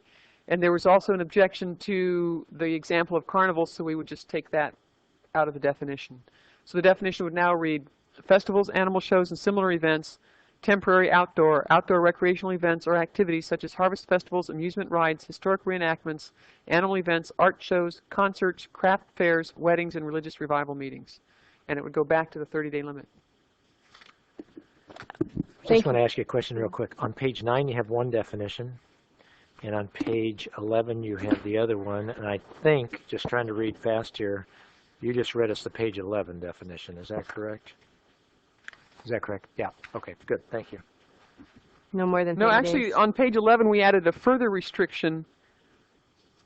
See, we left the temporary in there. Hang on a second. The definition of temporary is a period of 30 calendar days or less, unless otherwise specifically defined in this chapter or in the conditions of a permit issued pursuant to this chapter. So it's 30 days, except you can change it as a part of the permit requirements. And considering the concern that the board raised at the last meeting about cumulative effects, we thought, well, maybe what you'd like to do is tighten that down. We don't want to revise the definition of temporary because that applies to all kinds of other uses throughout the thing. So we said, let's just add a sentence that says such events shall be limited to no more than 30 calendar days or fewer per calendar year, which says, no, we can't raise the 30-day limit through the permit conditions. So I was kind of bringing this up in relation to your concern about if you've got this permit and that permit and the other permit and all these permits together, you'd end up with a complete circus there. And so that's the page 11 definition. That's the page 11 definition. Yeah, great. Thank you. Also, if you're eliminating carnivals, wouldn't amusement rides be what's predominantly at carnivals? Maybe eliminate those. Yeah. I would eliminate those Well, too. It goes with that. Depending on your definition of amusement rides, a hayride could be considered an amusement ride. Well, you've got your harvest festivals, animal events. You know, those could be considered. Amusement rides to me are roller coasters and Ferris wheels and. So it's the will. Okay, we'll take out amusement rides. Well, if I might, though, those I can understand. We don't want to cite Disneyland or a Magic Mountain, but so many of the small harvest harvest festivals and things like that have 2 or 3 amusement rides for children. Ferris wheel and the little spinny cars, the tilt-a-whirl, that's what it's called. You know, but they're temporary. They come in, they're sited, they're used just for the event, and then they're taken out. And, you know, I personally don't have a problem with that in conjunction with an event, because it's a temporary use that benefits the event, and then it disappears and everything's cleaned up. Some of these areas probably wouldn't even be able to do it. But I don't have a problem with that as long as it's not a permanent siting of an amusement park. I consider an amusement park, you know, and so I would ask, you know, I would not support taking amusement rides out under temporary, because that's what it is. It's temporary, and it's not. It's those little things kids do. I'll pull my suggestion. I don't want to deprive the children, but just to refresh my memory now, these festivals and similar events, are they currently allowed in the open space zone? Yeah, they're currently allowed in OS and AE. Okay, and by specifying these, are we expanding use or just clarifying? This is really more recognizing what's already happening. Okay. Because the definition wasn't that clear, and somebody would come in and go, well, are weddings permitted? Well, you know, you could read the definition that or not. So we just want to say, okay. Here's a more complete list to give you an indication of what we mean by this definition. And these would be subject to a conditional use permit? Absolutely. Okay, thank you. You're set. We're on. Okay, so carnivals are out, but we're going to leave amusement rides in. Okay. Only under the temporary. Only under temporary, yeah, because, well, when we get back to the other one, it'll be 30 days. We'll write that in concrete. Okay. The committee had 4 general recommendations that don't fit under the heading of one of those specific categories that we had. And these are all in terms of asking staff to apply for additional grant funding to carry these out. These are not things that would be done as a part of this particular grant, because we don't have the money to do it. The first one was an informational brochure to guide farmers through our permit process. When we brought that to the board in July, the board vote was split 2-2 on whether we should follow up on that. A rural tourism marketing association that would basically bring our farmers and homestay people together to do a joint marketing effort. The board vote was 3-1 in favor of that. Rural tourism safety and design guidelines to address traffic safety and design issues along defined corridors, or in a broader sense. The board voted 4-1 in favor of that to get some design guidelines going. And last but not least, a streamlined conditional use permit process that would identify kind of a shorter, faster CUP effort for people that just kind of want to dip their toes in the water, see if they really wanted to get into the agricultural tourism process. And the board was split 2-2 on that. So again, these are not things that are going to be done as part of this. It's really just an issue of whether we should apply for grant funding. I would weigh in on a couple of things. One, if you take a look at that first one, the informational brochure, I think we've seen over and over again that that's just better done by the private sector. And I would think the private sector should be doing that. And same thing under the Rural Tourism Marketing Association. I mean, we have a VACITA, we have organizations that are designed to do that kind of stuff. And so that's where I would go. I think it is a very good idea, the Rural Tourism Safety and Design Guidelines. Makes a lot of sense. That's what government should be doing, right, in terms of those safety guidelines. And then the streamlined conditional use permit process. I think they should be treated like everybody else in terms of the conditional use process. Those are my thoughts with regard to that. Mr. Chair? Supervisor Michaels. On the first item, informational brochure, I disagree that the private can do it better, because what I understood was this would be our permit process.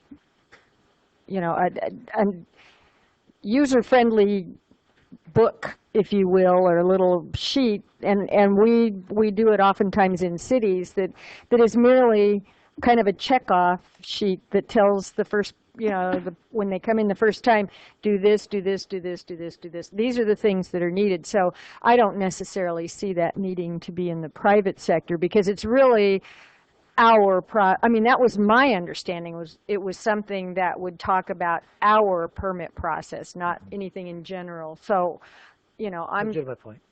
I'm comfortable with, you know, if we could get funding to pay for the staff time to put it together. I think, pardon me, in the long run, it saves staff time if people have a checklist and they can come in and understand how the process works. So, you know, on that point, I think.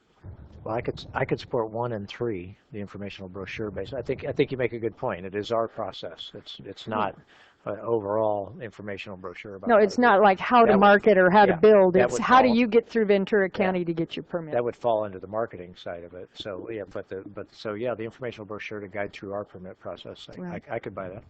And if I might ask you a question on the Rural Tourism Marketing Association.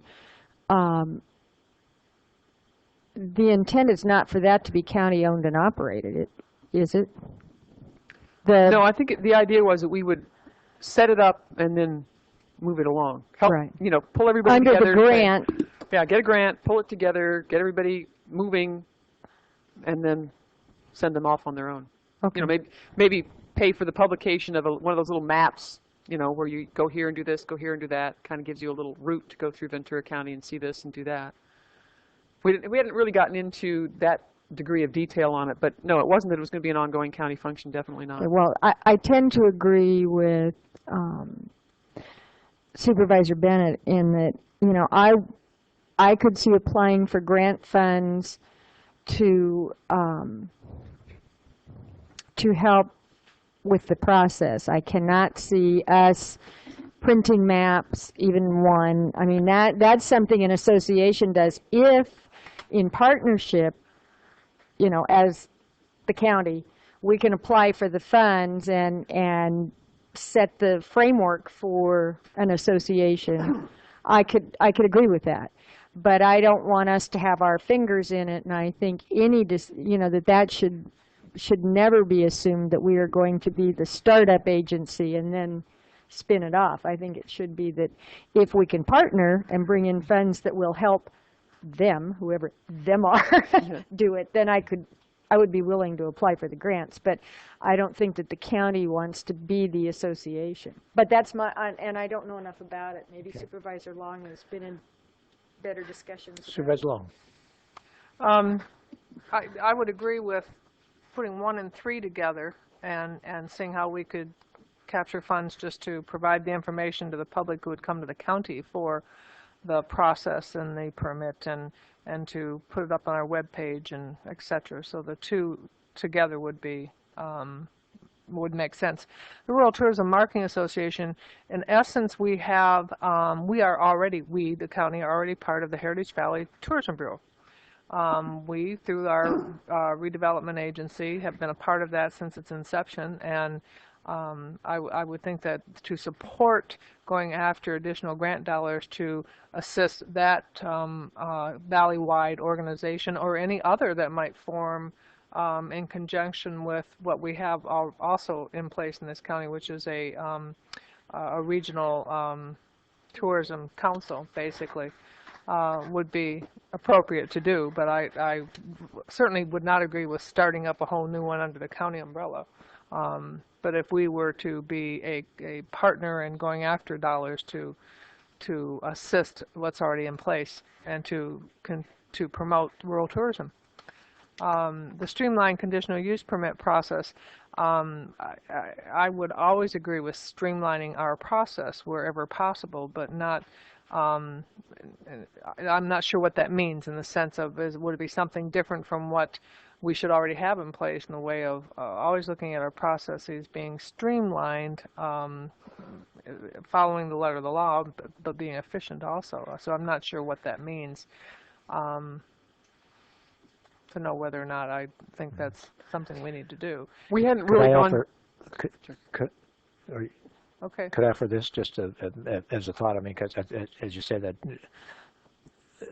Two things come to mind. That's exactly what I think. I mean, when you say a streamlined conditional use permit, I'm going, I want them all to be as efficient as possible. So I'm a little bit reluctant to set up a class and go, oh, well, this class gets preferential. Right. You know, so I don't know what it means. If it isn't streamlined, get them all streamlined, but don't cut any corners. I mean, that's the fundamental problem.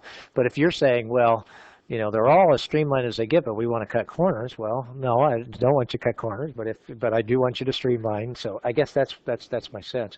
And if I could, I would offer this as a suggestion, because I think the way this is worded here under Rural Tourism Marketing Association, it says here, create a local association. And what I'm hearing you say is assist anybody.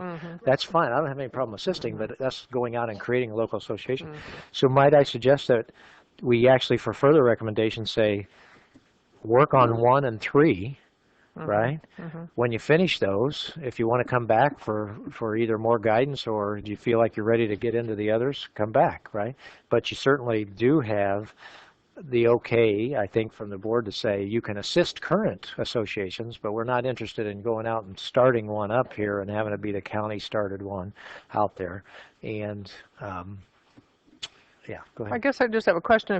If you already are aware of rural tourism dollars out there that you have to have that specific name to apply for those dollars, then then we'll talk to Heritage Valley Tourism and have them put rural in there, and there we go. No, I don't. We're not aware of a grant that requires us to have a rural. Right. No, we're not. I mean, certainly the HVTB certainly fits already the parameters, I would think, of any rural tourism. I think we okay with this? All right. So we're going 1 and 3. 1 and 3. You can come back on 2 and 4 if you get 1 and 3 done to your satisfaction. You're ready to. You're chomping at the bit. And it's not the 1 and 3 a document. We're not talking about separate ones. We're just folding them together. No, Okay. that's 2 separate. But I think we're suggesting as the board to make it 1. Are we not? So that you're learning about architectural design for your facility, for your agriculture sales facility, as well as learning about the county planning permit process. And yeah, could be. Works for me. 1 document. Do you see one or staff? Huh? Do you see a problem with it being 1 document? Yeah. We can make it work one way or the other. Saves if we get the money. All right. We got to find the money. Get the grant, right? If I may, Mr. Chair, I would ask staff what hesitation they have or reservations about that. I would think if somebody comes to the counter having that information, these are the guidelines on what we want, and here's how you get that through the process, would be beneficial. But I think just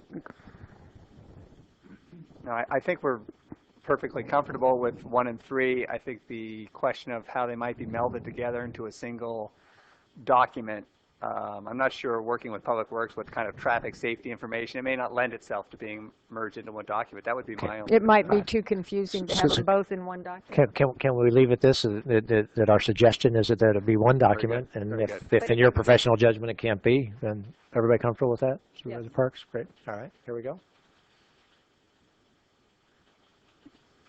Let's take my notes here.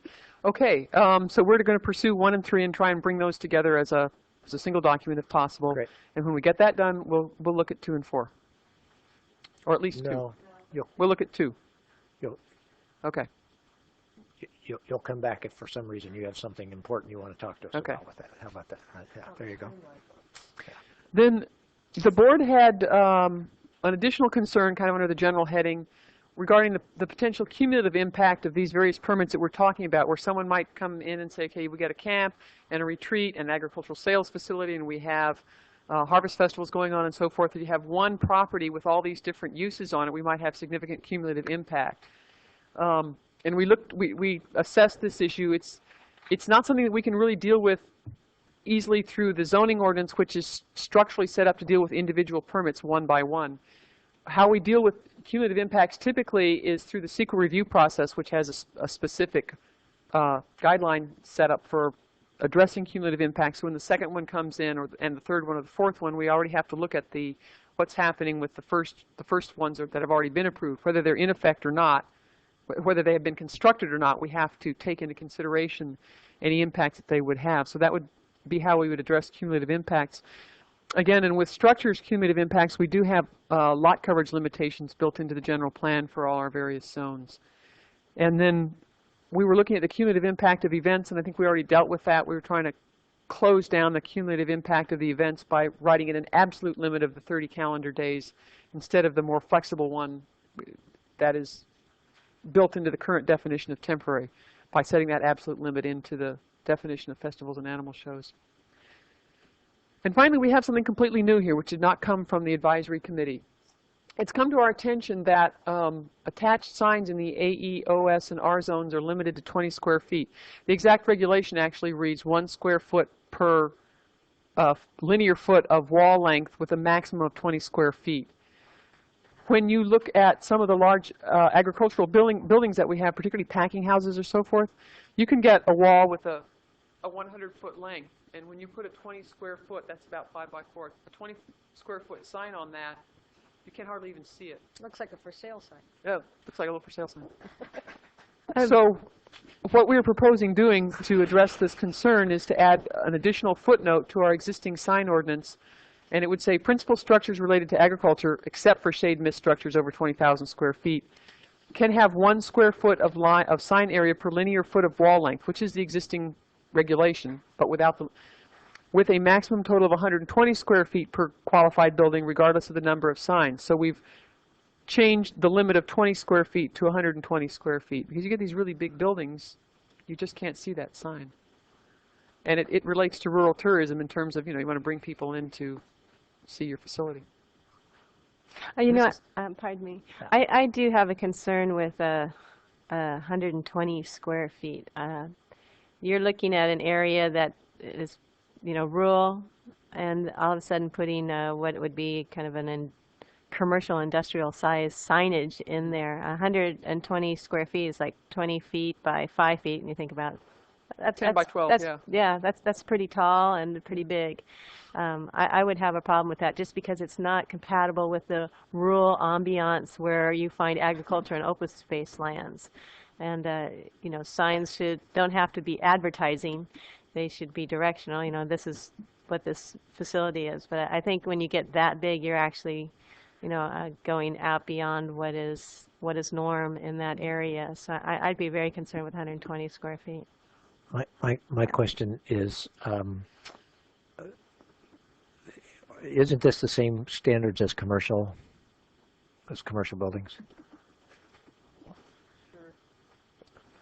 That's what I have here. This is the same standards as commercial buildings. And I have a little bit of concern. I don't want to pretend that I'm an expert and I can visualize all the stuff on buildings, but I think if commercial... Yeah, it is. Okay, so it's the same as commercial. And I just think in open space we ought to make some modification from the commercial side. The modification I suggested here is 1 square foot of sign per 2 linear foot of wall length. Instead of 1 linear foot of wall length, would cut it down. Yeah, and it just maybe about half that size. Again, you can ask my wife. I can't design anything, so I have no idea whether. But it just feels like we shouldn't be using the commercial standard here. Supervisor Michaels.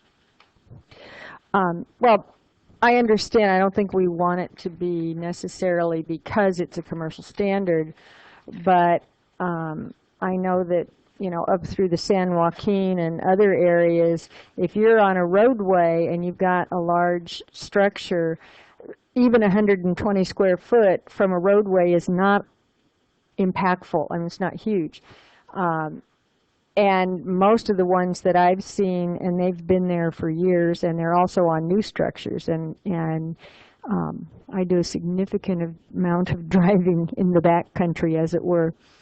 And so what I would suggest maybe to help alleviate some concern about commercial would be to say that, no neon, no, plastic structures, that they need to be compatible with the structure and with the surrounding area, which means generally painted, like a lot of our fruit stands. I know the Peterson Ranch fruit stand, that's basically a large sign, but it doesn't seem that large because it's wood, it's painted with fruit and vegetables and hillsides and all that stuff. So it's not, I don't know if you've driven down the 118, by those places, but I don't believe they're obtrusive or out of character for open space. So perhaps we could, instead of restricting the size any lower, restrict the materials and the lighting. So no neon, no backlit, no plastic, no, I mean, you know, just a suggestion, because I know that, you know, signage from the roadway is very difficult, and we all tend to have this feeling, you know, 120, you know, but if you're 100 feet away from it and it's sitting on a huge building in an open area, like say next to a field, which like Peterson Ranch is, you hardly notice it, and it's not overpowering. So that just a caution that we shouldn't be too restrictive in size. We should be restrictive in quality and impact. Well, I would agree with that. I guess I was thinking more along the lines of mural approach to signage. Again, something that's in character with the rural and compatible environment. They've had this wonderful mural project in Santa Paula, which is not a sign, but it is. It's basically taking art into the rural community, and I guess I don't have as much. I don't have this same concern with the size of the sign, but perhaps with some conditions that say, right, you certainly wouldn't put neon up there, or you know, flags. Oh, not flags. You put flags anywhere. You know. Well, and if I might, if you drive, you know, not the Carmel Valley, but the Salinas Valley going into or out of Monterey, there's these huge, and they got to be more than 120 square feet, cutouts of farm workers and things that are indicative of the Salinas Valley and agriculture that happened and is continuing to happen in the Salinas Valley. And they're, in my mind and most tourists' mind, and I think the citizens, no one is offended by them. It's kind of one of those added nice things where you see farm workers picking lettuce or whatever crop they're picking. So, you know, I would hate to be so restrictive that... Are you suggesting that's a sign? The cutouts of people? They have words on them, on the bottom. They're talking about the Salinas Valley heritage. Could I just have a thought, because I threw out this idea of cutting it in half. I think there is some merit. I mean, I'm wondering if you can just say the signs, if you can cut them down so that we're not using the commercial standard, but then is there some way we can come up with some language that says, that's just what, you know, if people want to put a sign on, they don't want to go and do anything else. But if they want to go larger than that, if they want to go up to the commercial standard, they have to meet some kind of review some kind of criteria that says it's compatible with the open space and it's compatible with the building and that kind of stuff. Supervisor Parks, you started us on this. Does that make any sense to you? Yeah, right. If you can come up with that language, you know what I mean? So if it's a natural looking sign, you know, as has been described, if you don't want to deal with trying to go through this extra hurdle, then you got to stay at one square foot for every 2 linear foot of wall height. Does that work?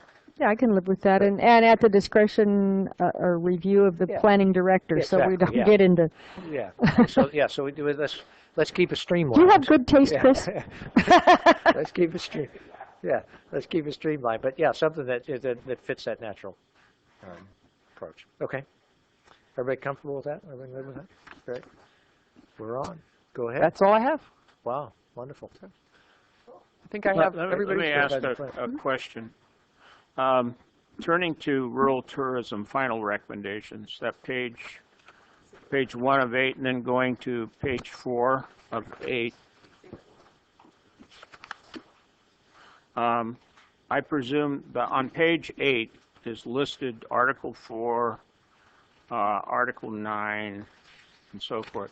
Now, these are articles that will protect the agriculture that's in the area from having an impact on what we're talking about here today, camps, et cetera, et cetera. Is that true? For example, look at Article 4, purposes of zone, to allow a limited number of uses from the open space zone in properties zoned agricultural exclusive, where the property's general plan designation is open space and Exhibit 1, page 4. That actually was part of the Exhibit Ag Open 1. Space Overlay Zone that we dropped as a result of the letter from the Department of Conservation. It's in Exhibit 1. So this page is all 4. dropped. So that whole page, that whole page and the top half of page 5 is gone. That was part of the Advisory Committee's original recommendation, so I was going to mention it. But as a result of that letter we received from the Department of Conservation that said these uses are not compatible with the LCA zone, it would have allowed those uses in the LCA zone. And so we tried, well, if this is going to happen, we want to write these restrictions to make sure that they're compatible. But since we did have that letter from the Department of Conservation, that whole piece is gone. So that's all Perhaps it would have been eliminated. less confusing if I dropped it out. I'm sorry. In that regard, again, back to my concern in terms of expanding uses in the open space areas. As I understand it, bed and breakfast inns are only allowed in open space if it's a cultural heritage site, and there's probably, what, less than a dozen in the entire county? 4, maybe, you know. And that to me would just open up a huge amount of area for bed and breakfast that have never been allowed before. So that coupled with the fact that you have unmapped areas of what is biologically sensitive areas that we haven't designated yet for passive open space, all of a sudden putting a kind of, albeit rural, it's still an urban use. You're going to have a parking lot and you're going to have a facility in open space that wasn't allowed before. And camps, where you can now have 2 25,000 square foot structures in open space. As I understand, camps currently are not allowed in open space. Is that correct? That's correct. So those two things right there give me concern, and for that I'm going to have a lot of trouble supporting the rest of this. I can understand in agricultural areas, help agricultural tourism. That's what this is. It's not help open space tourism. But in lands that are for agriculture or exclusive or rural agricultural, I could support this, but not on lands that are designated for open space, because I feel that use is not consistent. So, you know, as I said, I could support the rest of that, but not putting camps and bed and breakfasts in open space areas. Mr. Chair? Supervisor Clark?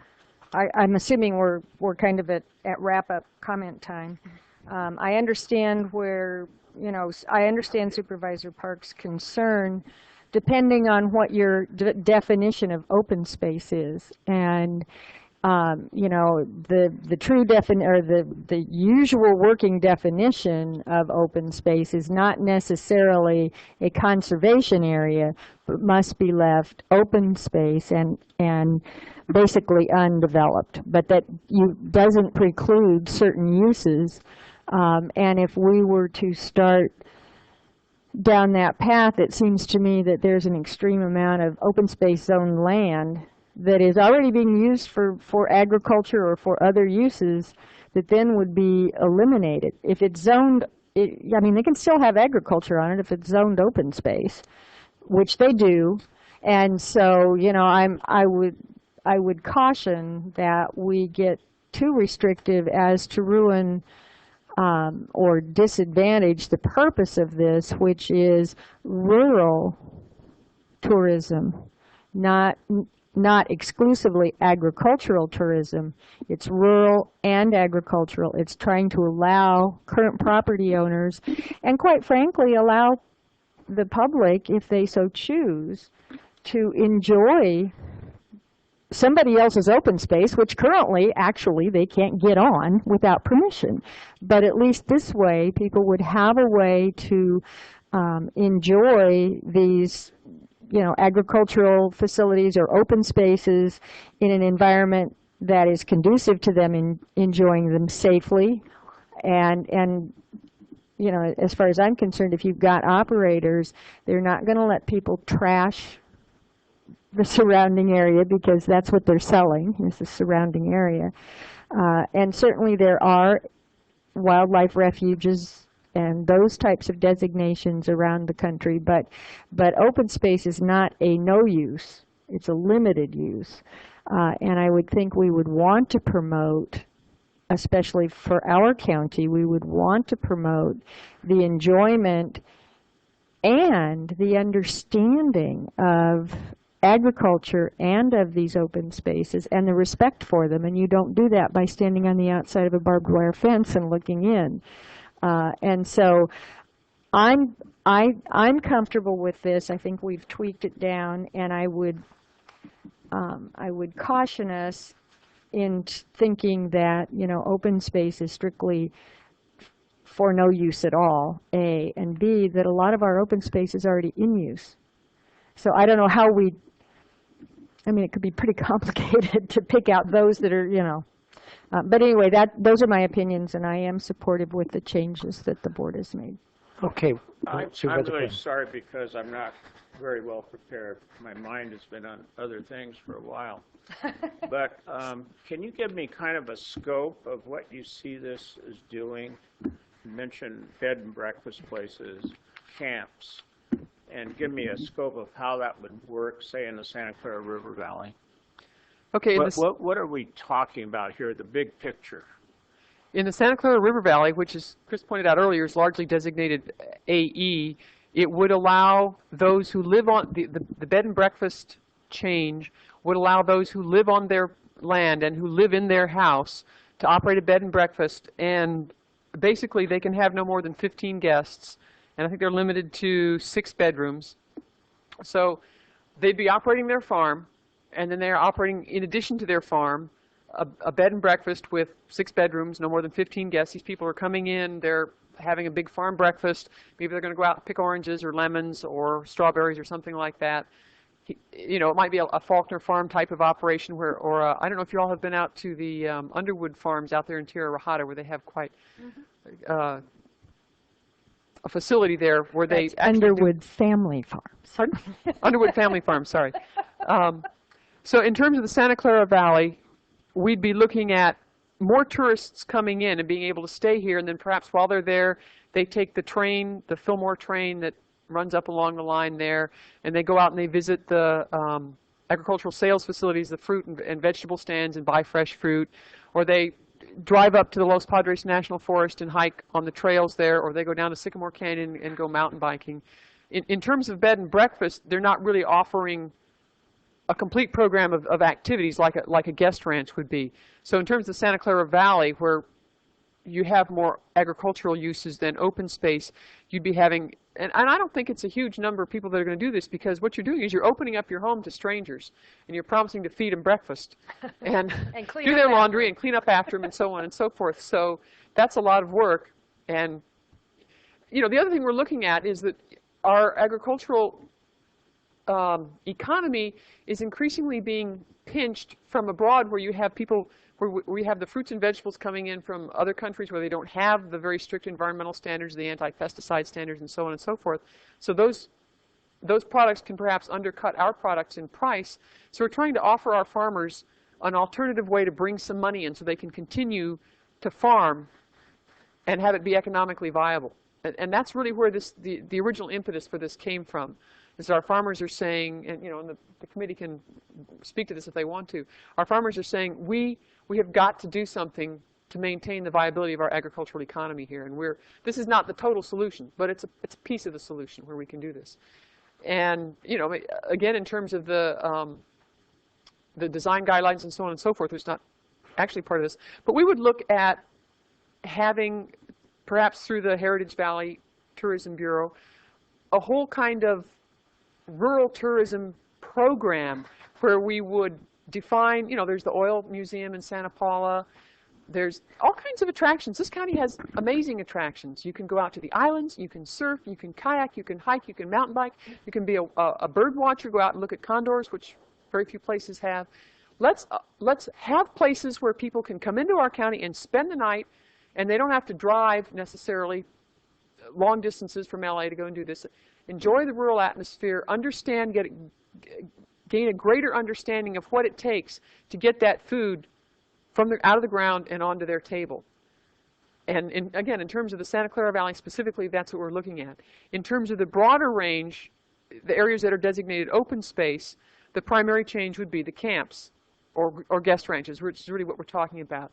And again, we're talking about tourists, whether they be international or from Los Angeles or from other parts of the country, being able to come in here and spend the night and walk out of their door in the morning, not have to drive, but walk out of their door in the morning and go sit at the creek and fish, or go bird watch, or go on a hike, or go sit under a tree and meditate if that's what they want to do, relieve the stress, and not have to drive anywhere. Just spend the night there, have a a family-friendly atmosphere.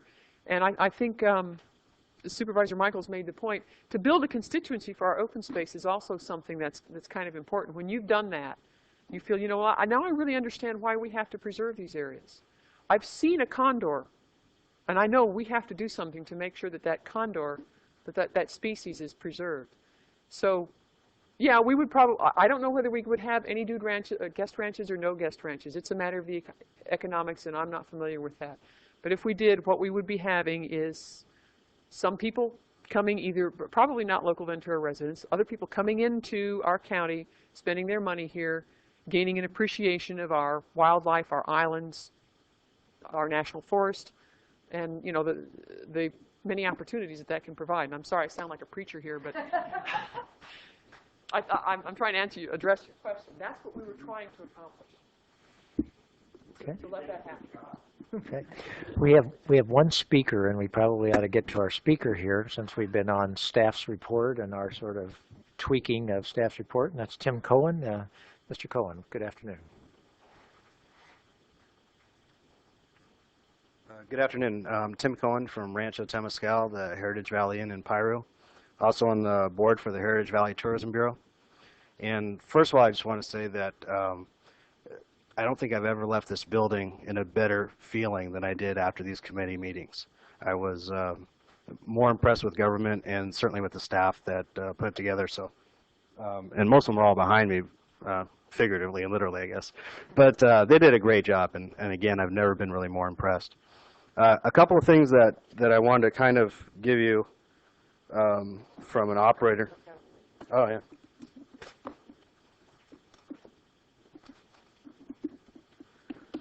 Just to kind of give you a sense from my perspective, which is an operator of a 6,000-acre ranch, a 10-room hotel, and someone with a lot of tourism behind me, and hopefully more in front of me. A couple items, one of which is on page 5, the densities in the OS.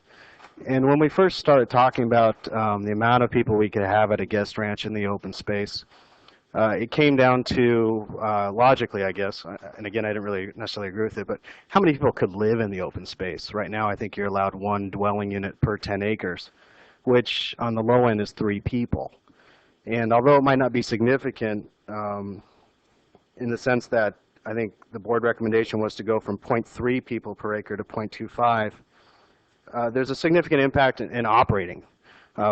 Many rating agencies dictate rating levels by guest ratios, staff to guest.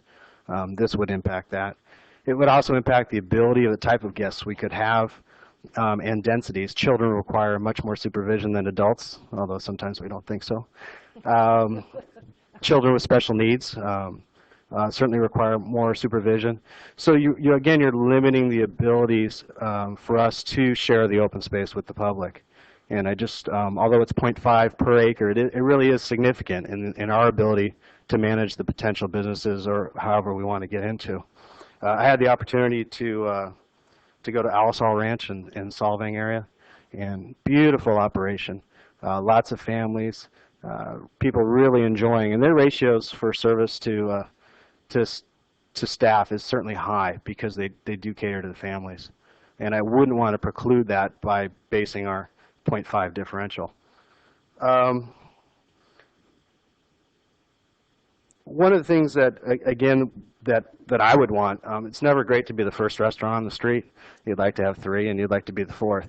I'd love to see this county have more guest opportunities, more tourism, more rural tourism, to be known for that. And again, it will make it much more economical for all of us to advertise collectively if we have more things to do out here. And again, this is really an encouraging opportunity, and for you to focus on this is very helpful. And I would say in the end, we all like ease of entry in anything. It's pretty difficult to start up a business, and we all have difficulties and obstacles to do that. These businesses aren't necessarily the highest margined in the world. They're more out of labor of love than they are out of the dollar. And I think, you know, in the committee meetings, we all wanted to try and make it easier for people to try something. And yes, I hope that would be for every business. But specifically in this industry, it's a little unique, and because the margins aren't that great. Typically, the investment is more of labor than it is of dollar. And sometimes it's a little prohibitive in time and money to get something started.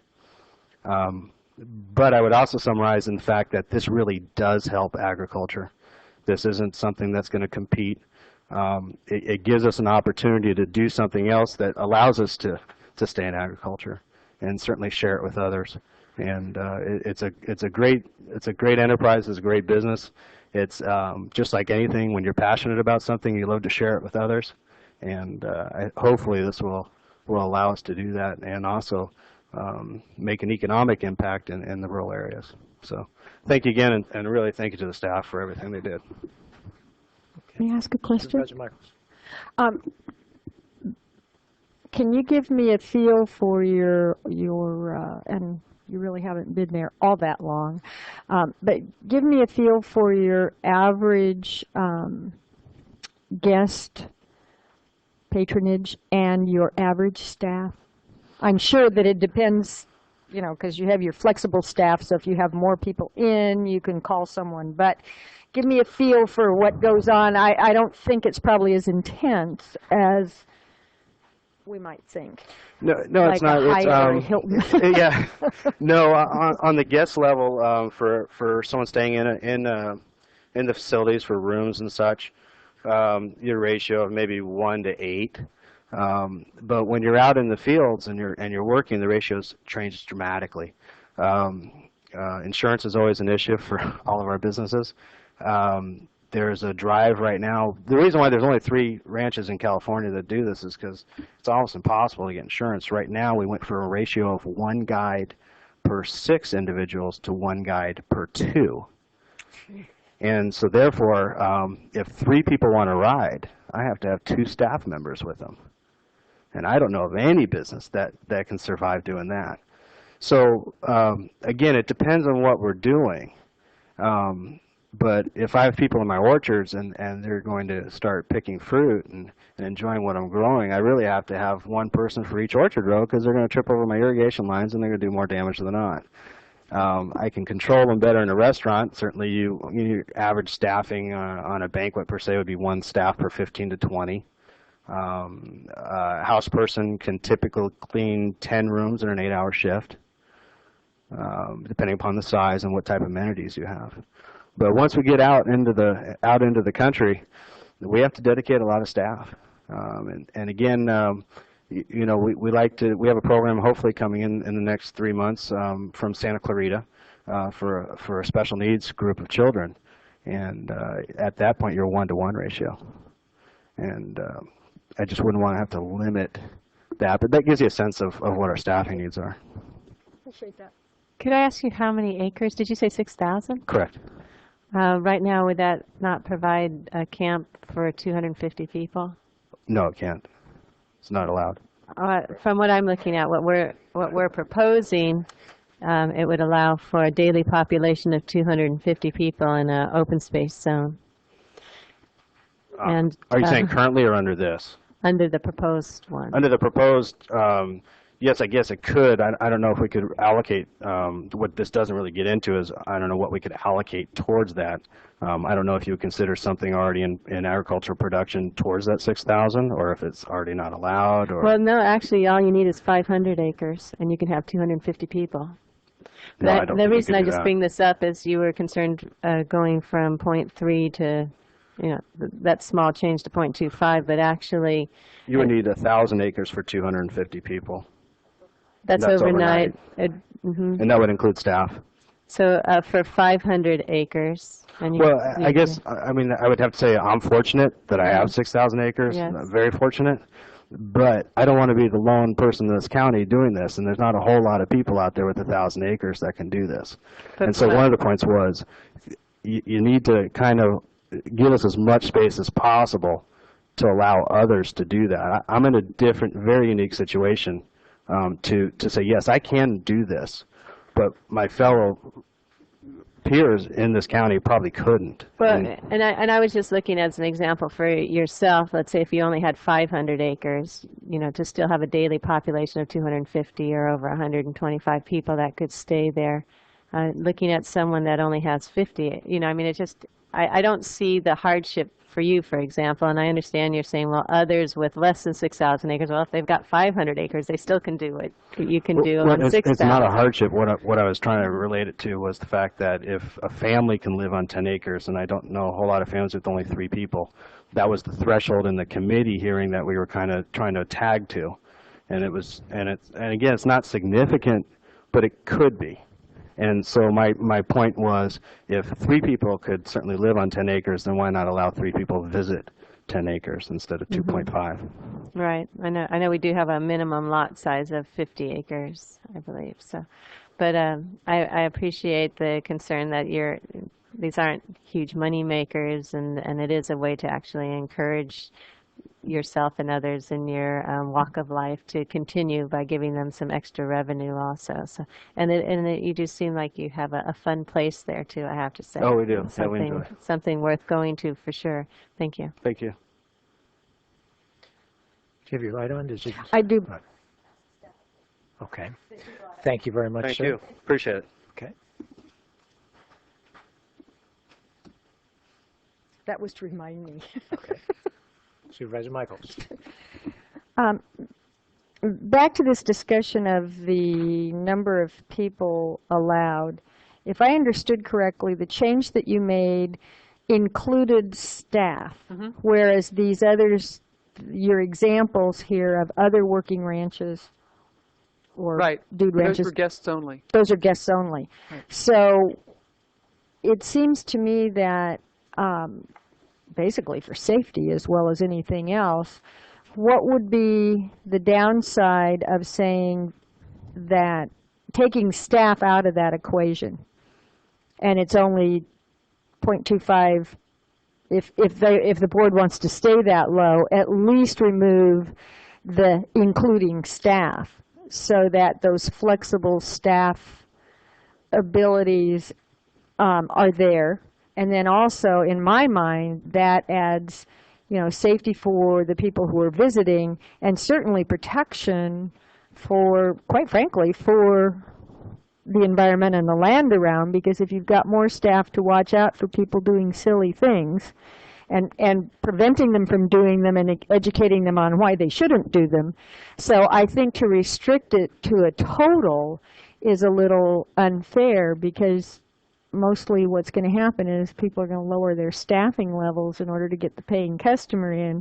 And I don't think that benefits us, and I don't see the staff as being impactful. They're there to help the situation. So my suggestion to the board, and I would be comfortable with just removing the including staff part of that. If you want to stay at 0.25, that's still very restrictive of the number of tourist cars and et cetera,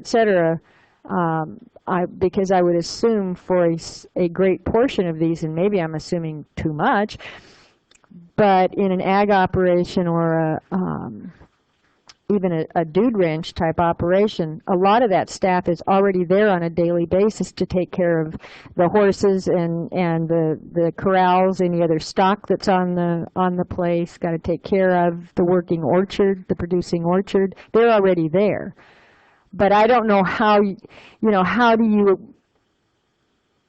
Anyway, I'm just not comfortable with including staff. That's that. I think that would actually be a fairly easy thing to implement. The way the standards are written now, they apply to camps in the RA and RE zones, but as we talked about earlier, those are camps. They're just camps. And it's actually a separate regulation dealing with camps in the OS zone, so we could certainly exclude staff from that particular piece of it, particularly in recognition of the fact that, like the building square footage, how are we going to allocate that? If you have some guy who does nothing but wrangle cows and he never deals with the guests, then he should not be counted under that limitation. So how are you going to chop those employees up? It would actually make it much easier to implement.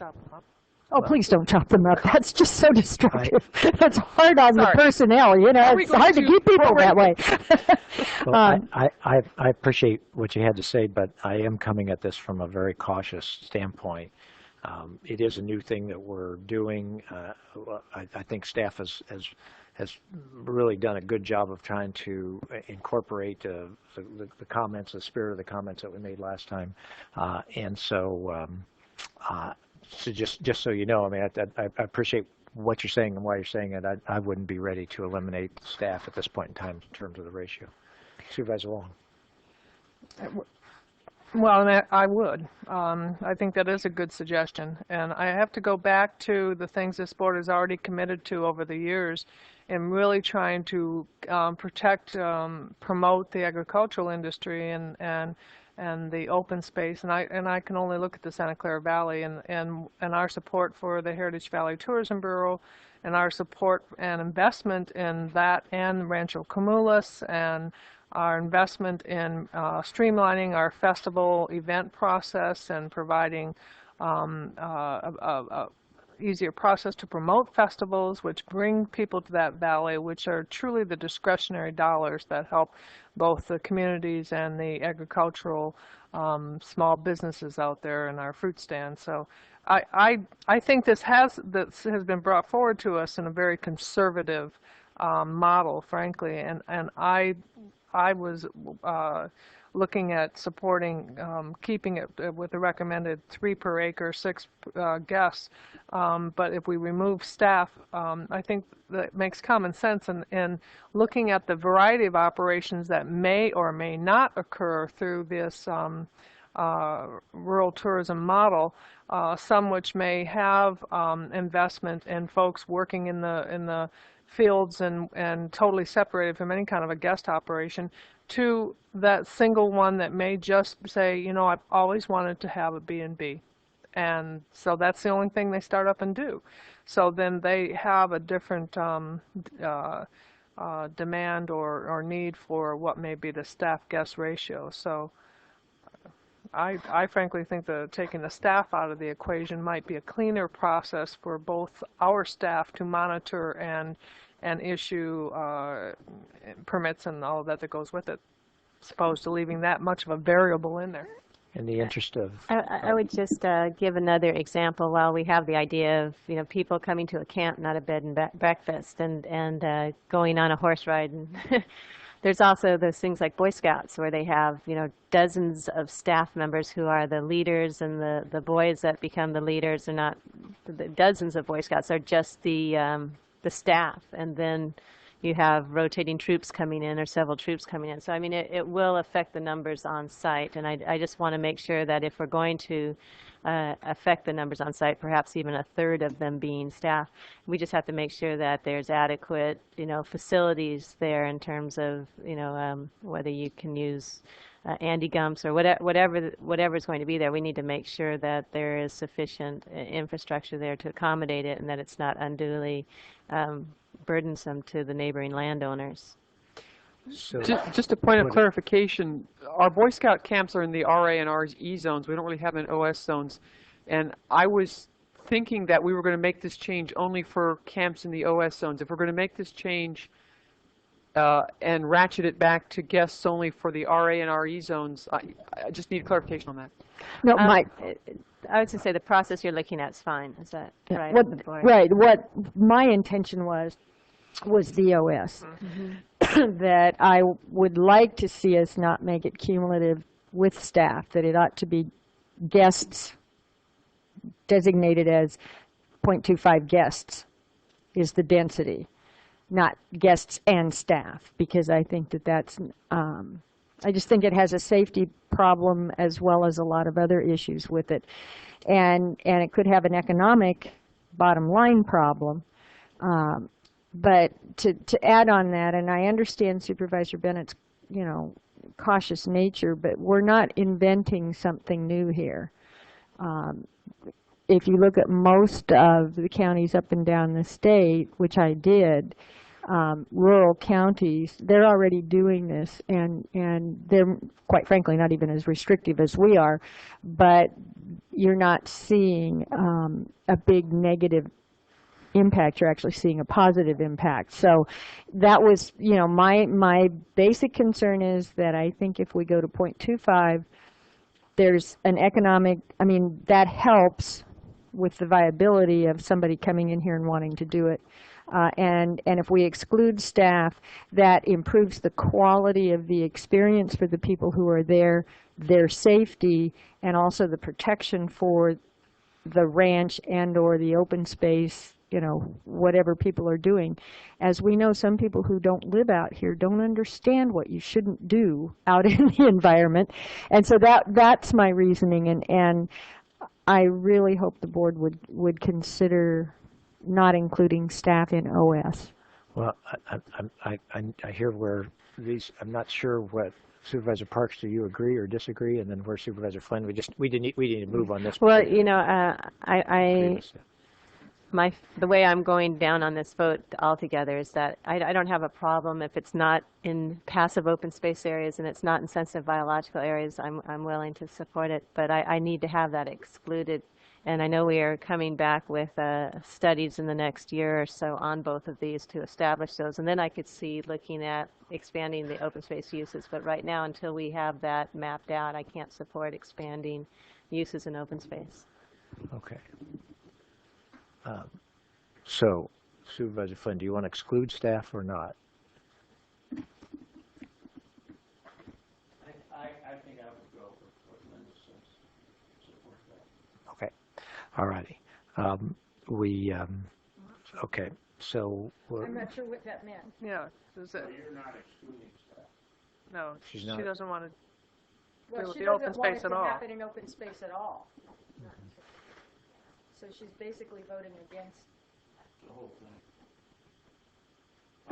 Well, I actually, Based on that. right, and I will look at an amendment to the main motion just to wait on those on the open space one until we get back our reports that we're waiting for. Okay. I think I would probably go with What you go with you. Okay. All right. So we have 3 votes for excluding the staff in the recommendation. Okay. All right. All right. You started this with a question, Supervisor Michaels. Now, where are we, board? Go ahead, Supervisor. Just Long, one more on. question. I read the letter from the Department of Conservation regarding the LCA issue. A question was asked of me, or was a statement made that other counties have these allowed uses in LCAs, and I don't know how to ask that question, dispute that. We actually looked into that as part of addressing this, and we didn't really find that that was happening. There was some confusion that these uses were allowed in the agricultural zone in other counties, but our county, in our county, it's synonymous that what's allowed in the ag zone is allowed in LCA contracts. In other counties, that's not the case, and in other counties where they don't have the separation between ag and open space, where they maybe have only an ag or an ag 1 or an ag 2 zone, they may allow many more uses in ag. So there was some confusion that where if you looked at this other county and this was allowed in ag, well, then you might assume that it's also allowed in the LCA contract, but they would have different setups with their LCA guidelines, and their list of what is and isn't allowed in the LCA contract was in their guidelines rather than built into their zone. And that's where some of this confusion came in with these uses being allowed in the LCA contracts. We really couldn't find that they were. All right. Thank you for responding to that. Yeah. I know, I read the letter. It seemed pretty direct. Okay. Well, I would offer that this thing's been through a long process, and when this came to us last time, I think we asked for a pretty cautious. We asked for some caution, and I think staff has done a good job in terms of trying to write caution into quite a few of these things. So I just want to compliment staff for following through on that. Quite frankly, I thought this may come back very different than it came back, but virtually everything that we asked for did come back with good research, and I can see why this gentleman thinks that it was a good government process from that standpoint. Just so I understand your point, going back to page 4, then you're saying without the staff, it's 4 acres per guest. Is that what you were saying? That was what's the recommended. Oh, yeah. Per Well, guest. I said it differently, but yes, sir, that's what it is. But not both staff and guests, just guests. That is what you're suggesting. Okay. All right. We have a whole series of things that we've talked about, made changes both last time this came to us and now came to us at this point in time. I think it's pretty. I think we've been pretty clear about what those things are. I think you just got this clarification, and so I just want to know where we are with this in terms of this work that's come forward. Supervisor Flynn, you support this?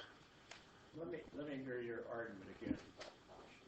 Well, I've wanted this to be a cautious process, and I feel like it generally has been that they have been cautious where we've asked them to. I mean, basically, whatever level of caution we asked at the last meeting, they basically have tried to meet. So, right, you know, I think. I'm trying to fit all this in with the general concept here, which I wasn't here when it was first introduced. It's a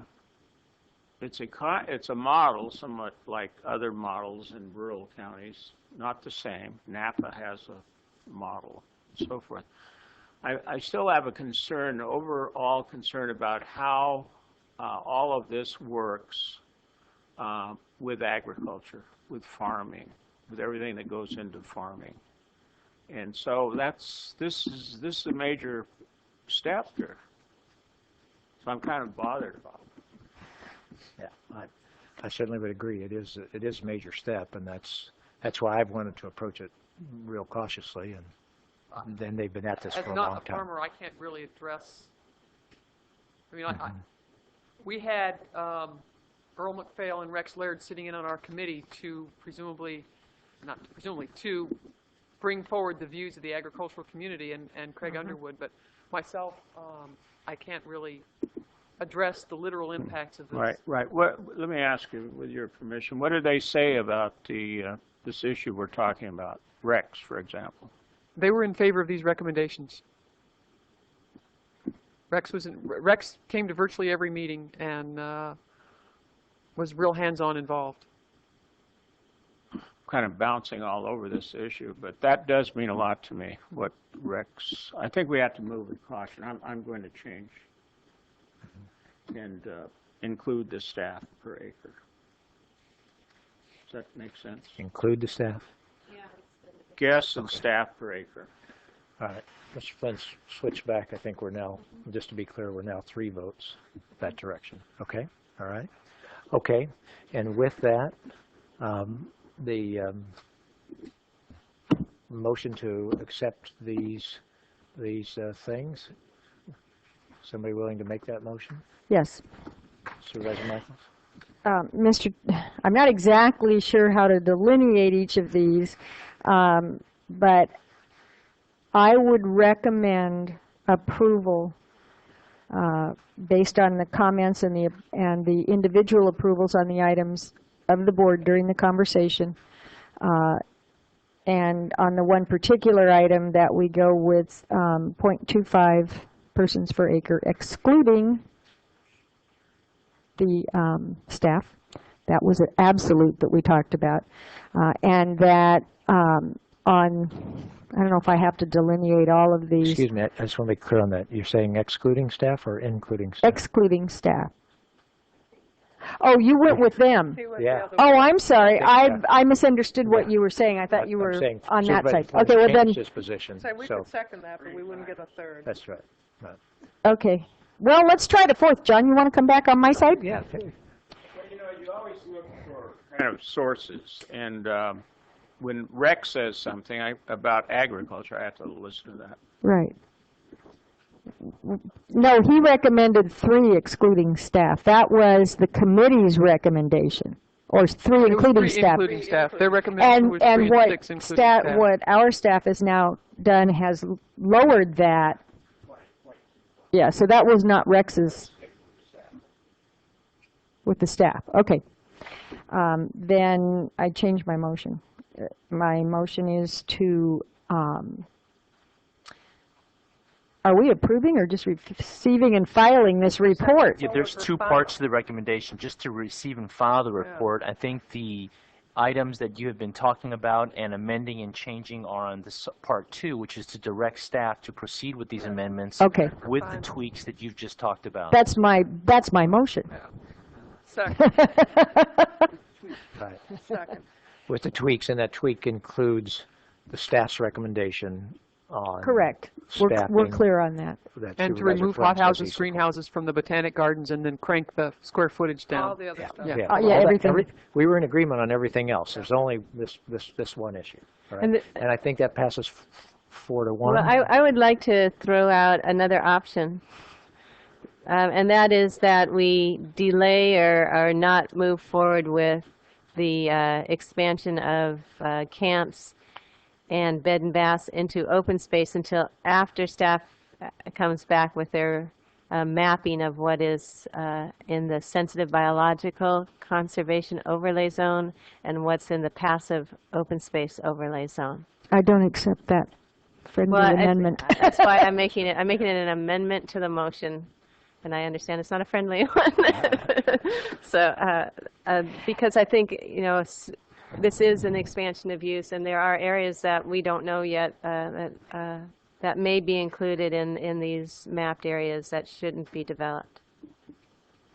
Well, the issue I have with that, again, I will reiterate that you're thinking open space is just unused open space, and a lot of our existing agricultural operations and other operations in the county already are in open space. We have no idea when this report would come back, and I think it defeats the purpose of what we're trying to do here.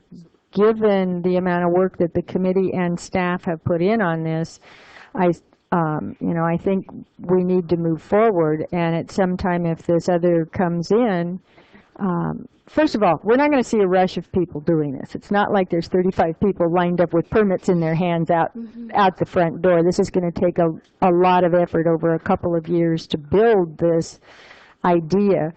And I don't know how we say that we eliminate the people who may have an open space designation, but it's already a working operation. It's already land that's been lived on and dealt with, and et cetera, versus those people who have a different designation with the same exact activity on the property. So, and I understand that, and like I mentioned before, I support the rural agriculture, the agriculture exclusive, those areas that are agriculture. But it just so happens that those areas in our county, and talking about being conservative, those areas in the county that are sensitive are in the open space zone and can be considered sensitive or needed to be for passive. And that is something our staff is working on in the next couple of years. We've not had this for the life of the county. Waiting until we can at least designate those areas where you shouldn't be building, I think would be appropriate, so we don't move forward. And while it's nice to go out and look at the condors, if you're standing in the middle of an area with another 100 people with you, that's discouraging them nesting. That is an example of where you want to make sure that you have charted your sensitive biological areas prior to moving forward with putting in some development. Well, again, I reiterate for the rest of the board that a lot of the current open space zoned land is being used for agricultural and or other purposes. So it's not going to change the impact on the land in my mind, to add these uses. So I can't support that. I think it defeats a great amount of the purpose of the entire study. So. And, I'd be willing to change the motion if you would support it, that we exclude those areas that are in agriculture production from my amendment, which is wait until we get back with what is considered passive open space and what's considered sensitive biological areas, because more than likely if it's already in agriculture production, you're not going to be finding those there anyway. Would that be a friendly motion amendment? So we're focusing on agriculture lands. I might define it as friendlier, but friendlier, but no, you're not getting Okay. there. May- All may right. not- And may I don't, not and get to I don't friendly. mean to be negative or anti, but I just, there's Yeah. so much open space land that's already been used or is being used that is not primitive, prime, whatever, that we might not even have any control over. So I'd rather move forward and then, because I personally don't believe we're going to have 10 of these come forward. I also look at the fact that there's a 2-year impact on the possibility of achieving what we were trying to achieve with this. So we just have a difference of opinion on how restrictive or unrestrictive this should be. Let me ask a couple clarifying questions. If you could come up with, how long is it going to take to do this sensitive habitat study? The grant that we have that we're working under is not extensive enough to allow us to actually complete that project. We're out looking for other grants, so I really don't have an answer to that question. One thing that might answer the question, though, is that these are all discretionary projects. All discretionary projects are subject to environmental review, and every project that we do in open space lands, where there is potential for biologically sensitive habitats, one of the first things that we require is a biostudy. In other words, an assessment of the property and any sensitive biological habitats, and then we work with the applicant to design the project around those. In other words, to keep them out of those areas. That's kind of our standard procedure. So I don't know in the next couple of years as we work on the overlay zone whether or not there may truly be some impacts or not. We go to every length today to avoid those. I appreciate the spirit of what you're suggesting in terms of that. And that was going to be my next question. Is there a way that we could design this? Number one, this has gone forward for a long period of time. We got it a while ago. This issue, we made a lot of changes without, this one's sort of coming up here at the last minute, and so that makes, from a process standpoint, it makes it more challenging. But can we work something in that would say, some kind of recognition that, as you said, if it's open space, if it's zoned open space but doesn't have anything biologically sensitive on it, it's got agriculture already on it, that's acceptable. Can we take that can we come up with something, just as we've sort of directed, can we come up with something that gives us some assurance that if it's any of these properties that has a chance of, having this biologically sensitive stuff on it, that we hold those while we're completing that, but we let the other stuff go. That's what are you comfortable? If it's in agriculture production, I think that would be the standard. We're also looking at the passive open space zone for areas that should just be used for trails and all that you don't want to, put buildings in. So I think if we could have it limited to those areas that are already in agriculture, that would certainly alleviate my concern.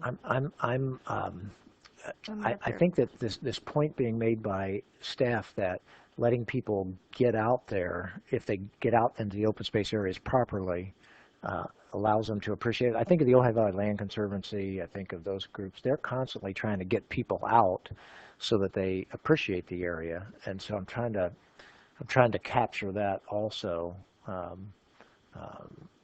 with this, and at the same time, be cautious about the areas that are biologically sensitive. So that's my. And Mr. Chair, the process is that this is discretionary, which means it would have the process of planning director, planning commission, public hearing, and all the other conditions that you've noted. And if you, through your initial review, pick up that it's potentially in a habitat area, that would be analyzed and addressed. So I think we've got some checkpoints in place, and I too don't see a rush to to permit from the community on this. I frankly don't think it's hit the radar with those who might even have an interest or wish to do the investment. It isn't something that you make money overnight at. There are many failed operations and B&Bs, and anyway, I just don't have the same concern, and I think that staff has already addressed their workload and their lack of limitation on funds for the additional studies that we have committed to and still need to be done once we identify both the funds and the timeline to do it. Well, you know, So.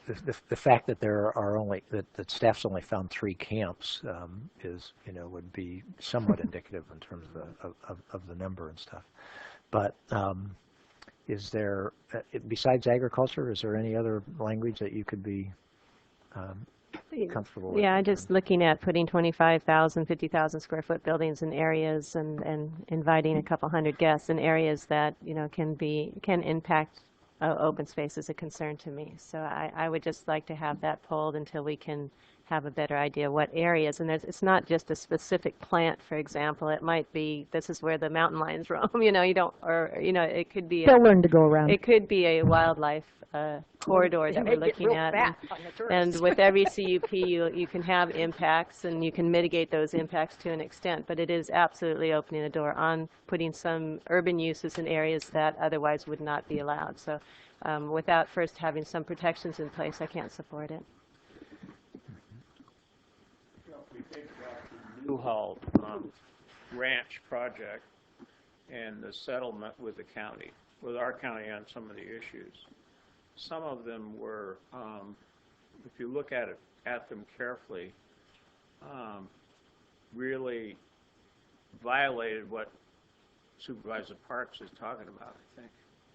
We weren't strong enough on some of those sensitive areas. Project has other problems. I'm only talking about sensitive areas. If I might add one more argument, and then I'm going to shut up because I'm getting tired. You know, it seems like most of the types of projects like this that would come forward are going to come forward by existing owners of property. We're not going to have, with these kinds of restrictions, we're not going to have, first of all, there aren't any, but we're not going to have camp chains come looking for a place to build. And I think that's the fear. It's always a valid fear. But of all those that I know of up and down the state and in Arizona, New Mexico, they are generally pre-owned, you know, either working ranches or at least the family has owned this thing. And they see an opportunity to bring in guests for a guest ranch or for a bed and breakfast or groups of children and adults to learn about rural and agricultural living. And given the fact that we already have, as in the discretionary permitting process, the environmental review, I don't see restricting this for years and years more to a certain area, because open space, like I said before, is not necessarily a don't touch it designation. We want to be sensitive and we want to be careful, but I believe that that's being addressed through our permitting process as it stands now. And I'm sure if they find that, it gives a full-blown mitigation document. So if lands are already owned and privately owned, they probably are already either operational or somebody's got a house and a Jeep and a whatever, and they can drive that Jeep wherever they want if it's their private property. So, you know, my final statement is that I do support all of the hard work done by staff. I do believe that we have the right kind of processes, that this is a very conservative, careful approach to allowing for our agricultural community to enhance perhaps their income, but also, and most importantly, to increase rural tourism and to allow people onto private lands that they will never be allowed on if they don't go to a dude ranch or a camper or whatever. So I'm back to where I was. I support the work that we've done here today and the recommendations of staff. Okay. I have a motion on the floor. I put a second on. She has a motion second. She's making an amendment. Amendment to the motion to. Okay, so we have the motion and the second.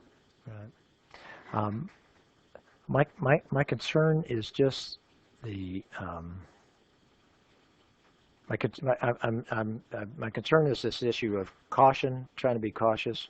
and certainly the amendment fits in terms of caution, and then the one of process in terms of I would have felt more comfortable if we had made this motion, for example, when this came to us a few months ago. Is that right? Yeah. Okay. So so anyway, so that's the challenge that I have at this point in time. Somewhat like as comparison, like some of the rules the Coastal Commission works with. We talk about public access to the beach. When you talk about public access to the waterfront and the beach, it sounds good, but on the other hand, it can be devastating to a tide pool, for example, where there are species there and are needed for the life that goes on in the ocean. So there are some things about the ocean and the beach and the ocean front that I think people ought to stay away from. And I think that's a sensitivity here with the land summit extent. Well, I think given the fact that it is time for us to move, I mean, there's just two choices in my mind. One is to ask for some time to study this and take this option that says open space that is already in agricultural production is okay, yeah, so we have a number of other things that staff does have to clean up, but the other part of me just says it is time for us to move.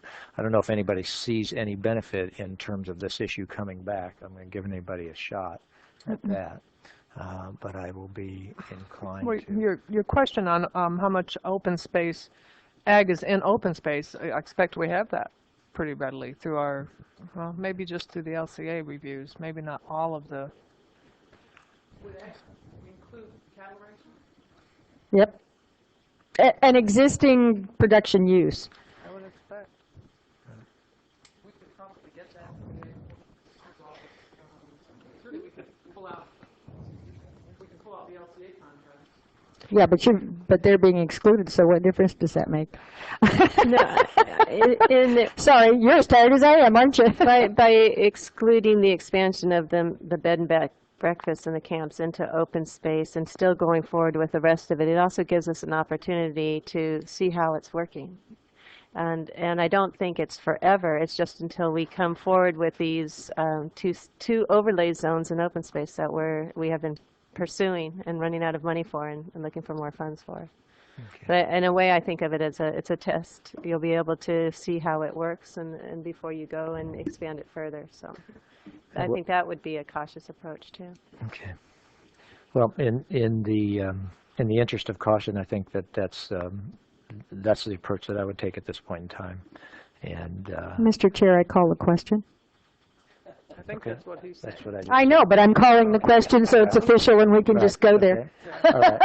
So I think we have. We've spent a lot of time on nothing. Three votes in favor of the motion, and the motion being to accept all of, similar to the motion that Supervisor Michaels put forward, except to exclude the bed and breakfast and the camps in the open space zones, except in open space that is in agricultural production.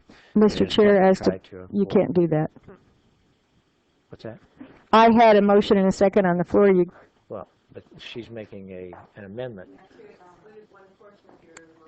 So you're voting on her motion, not the main motion. Vote on the amendment first. Okay. Say, because I want to support the rest of it. Exactly. It's just that area. Right. Okay. Exactly. All right, fine. So we're first voting on the amendment. Okay. Okay. So that's a 3-2. All right. So that is what I think is 3-2, the amendment. Correct. All right. Okay. All right. That's right. Right. Okay. So the amendment carries. The amendment carries at this point in time. All right. But then I'm going to have trouble supporting the main motion because I believe that it's unfair and it's overly restrictive. So we've got an issue to deal with. And that's fine. I've never minded standing up for what I think. But to me, it changes the whole the whole process. It was way late. I think it's unfair because there was no pre-study of the impact that these different things would make. And so, you know, unfortunately, it puts me in the position of not being able to support something I'm very much in favor of because I believe that it's being implemented unfairly and in an unnecessary manner because we already have all of the checks and balances in place for this temporary period of time.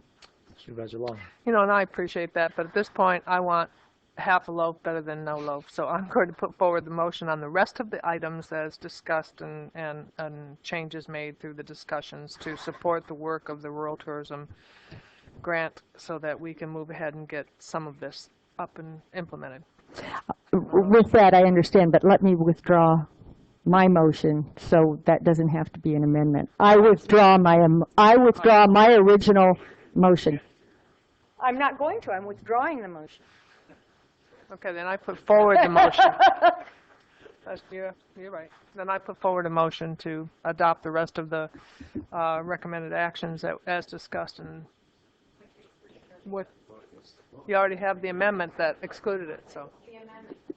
But the amendment was to an motion that got Yeah, withdrawn. that's true. Yeah, in a way, sometimes when the amendment is structured in that way as an amendment that from the main motion's maker vitiates the main motion, that in a sense incorporates everything with that one change. So in a sense, the amendment 3-2 vote is including all the other recommendations that were in there. Well, then we're That's one way of looking at it. You could also do what Supervisor Long is proposing, which is to make another motion incorporating those elements, not including the ag open space, and then vote on that too. So there's really two ways of doing that. To me, that's a much cleaner way. That's why I wanted to withdraw my motion so that there's no confusion.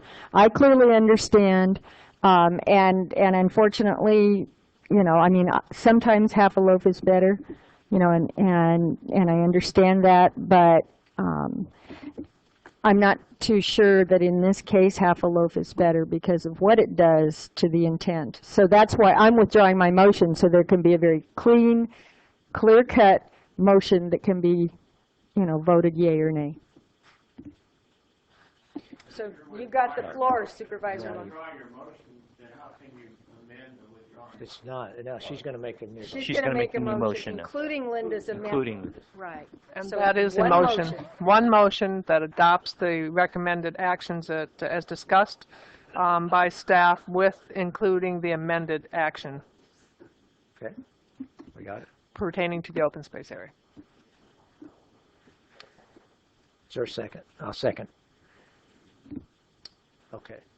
Now, all those in favor? Aye. Aye.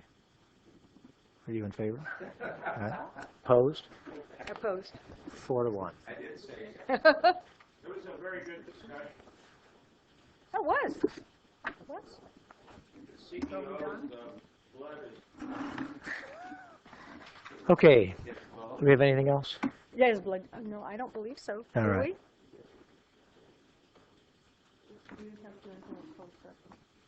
Did we have to report anything? We're going to do it as special, so we don't have to. So we just Okay. we'll call that at 8 o'clock tomorrow morning. No, we decided to go the other way. We're going to go to special. Okay. Whatever. Meeting is adjourned.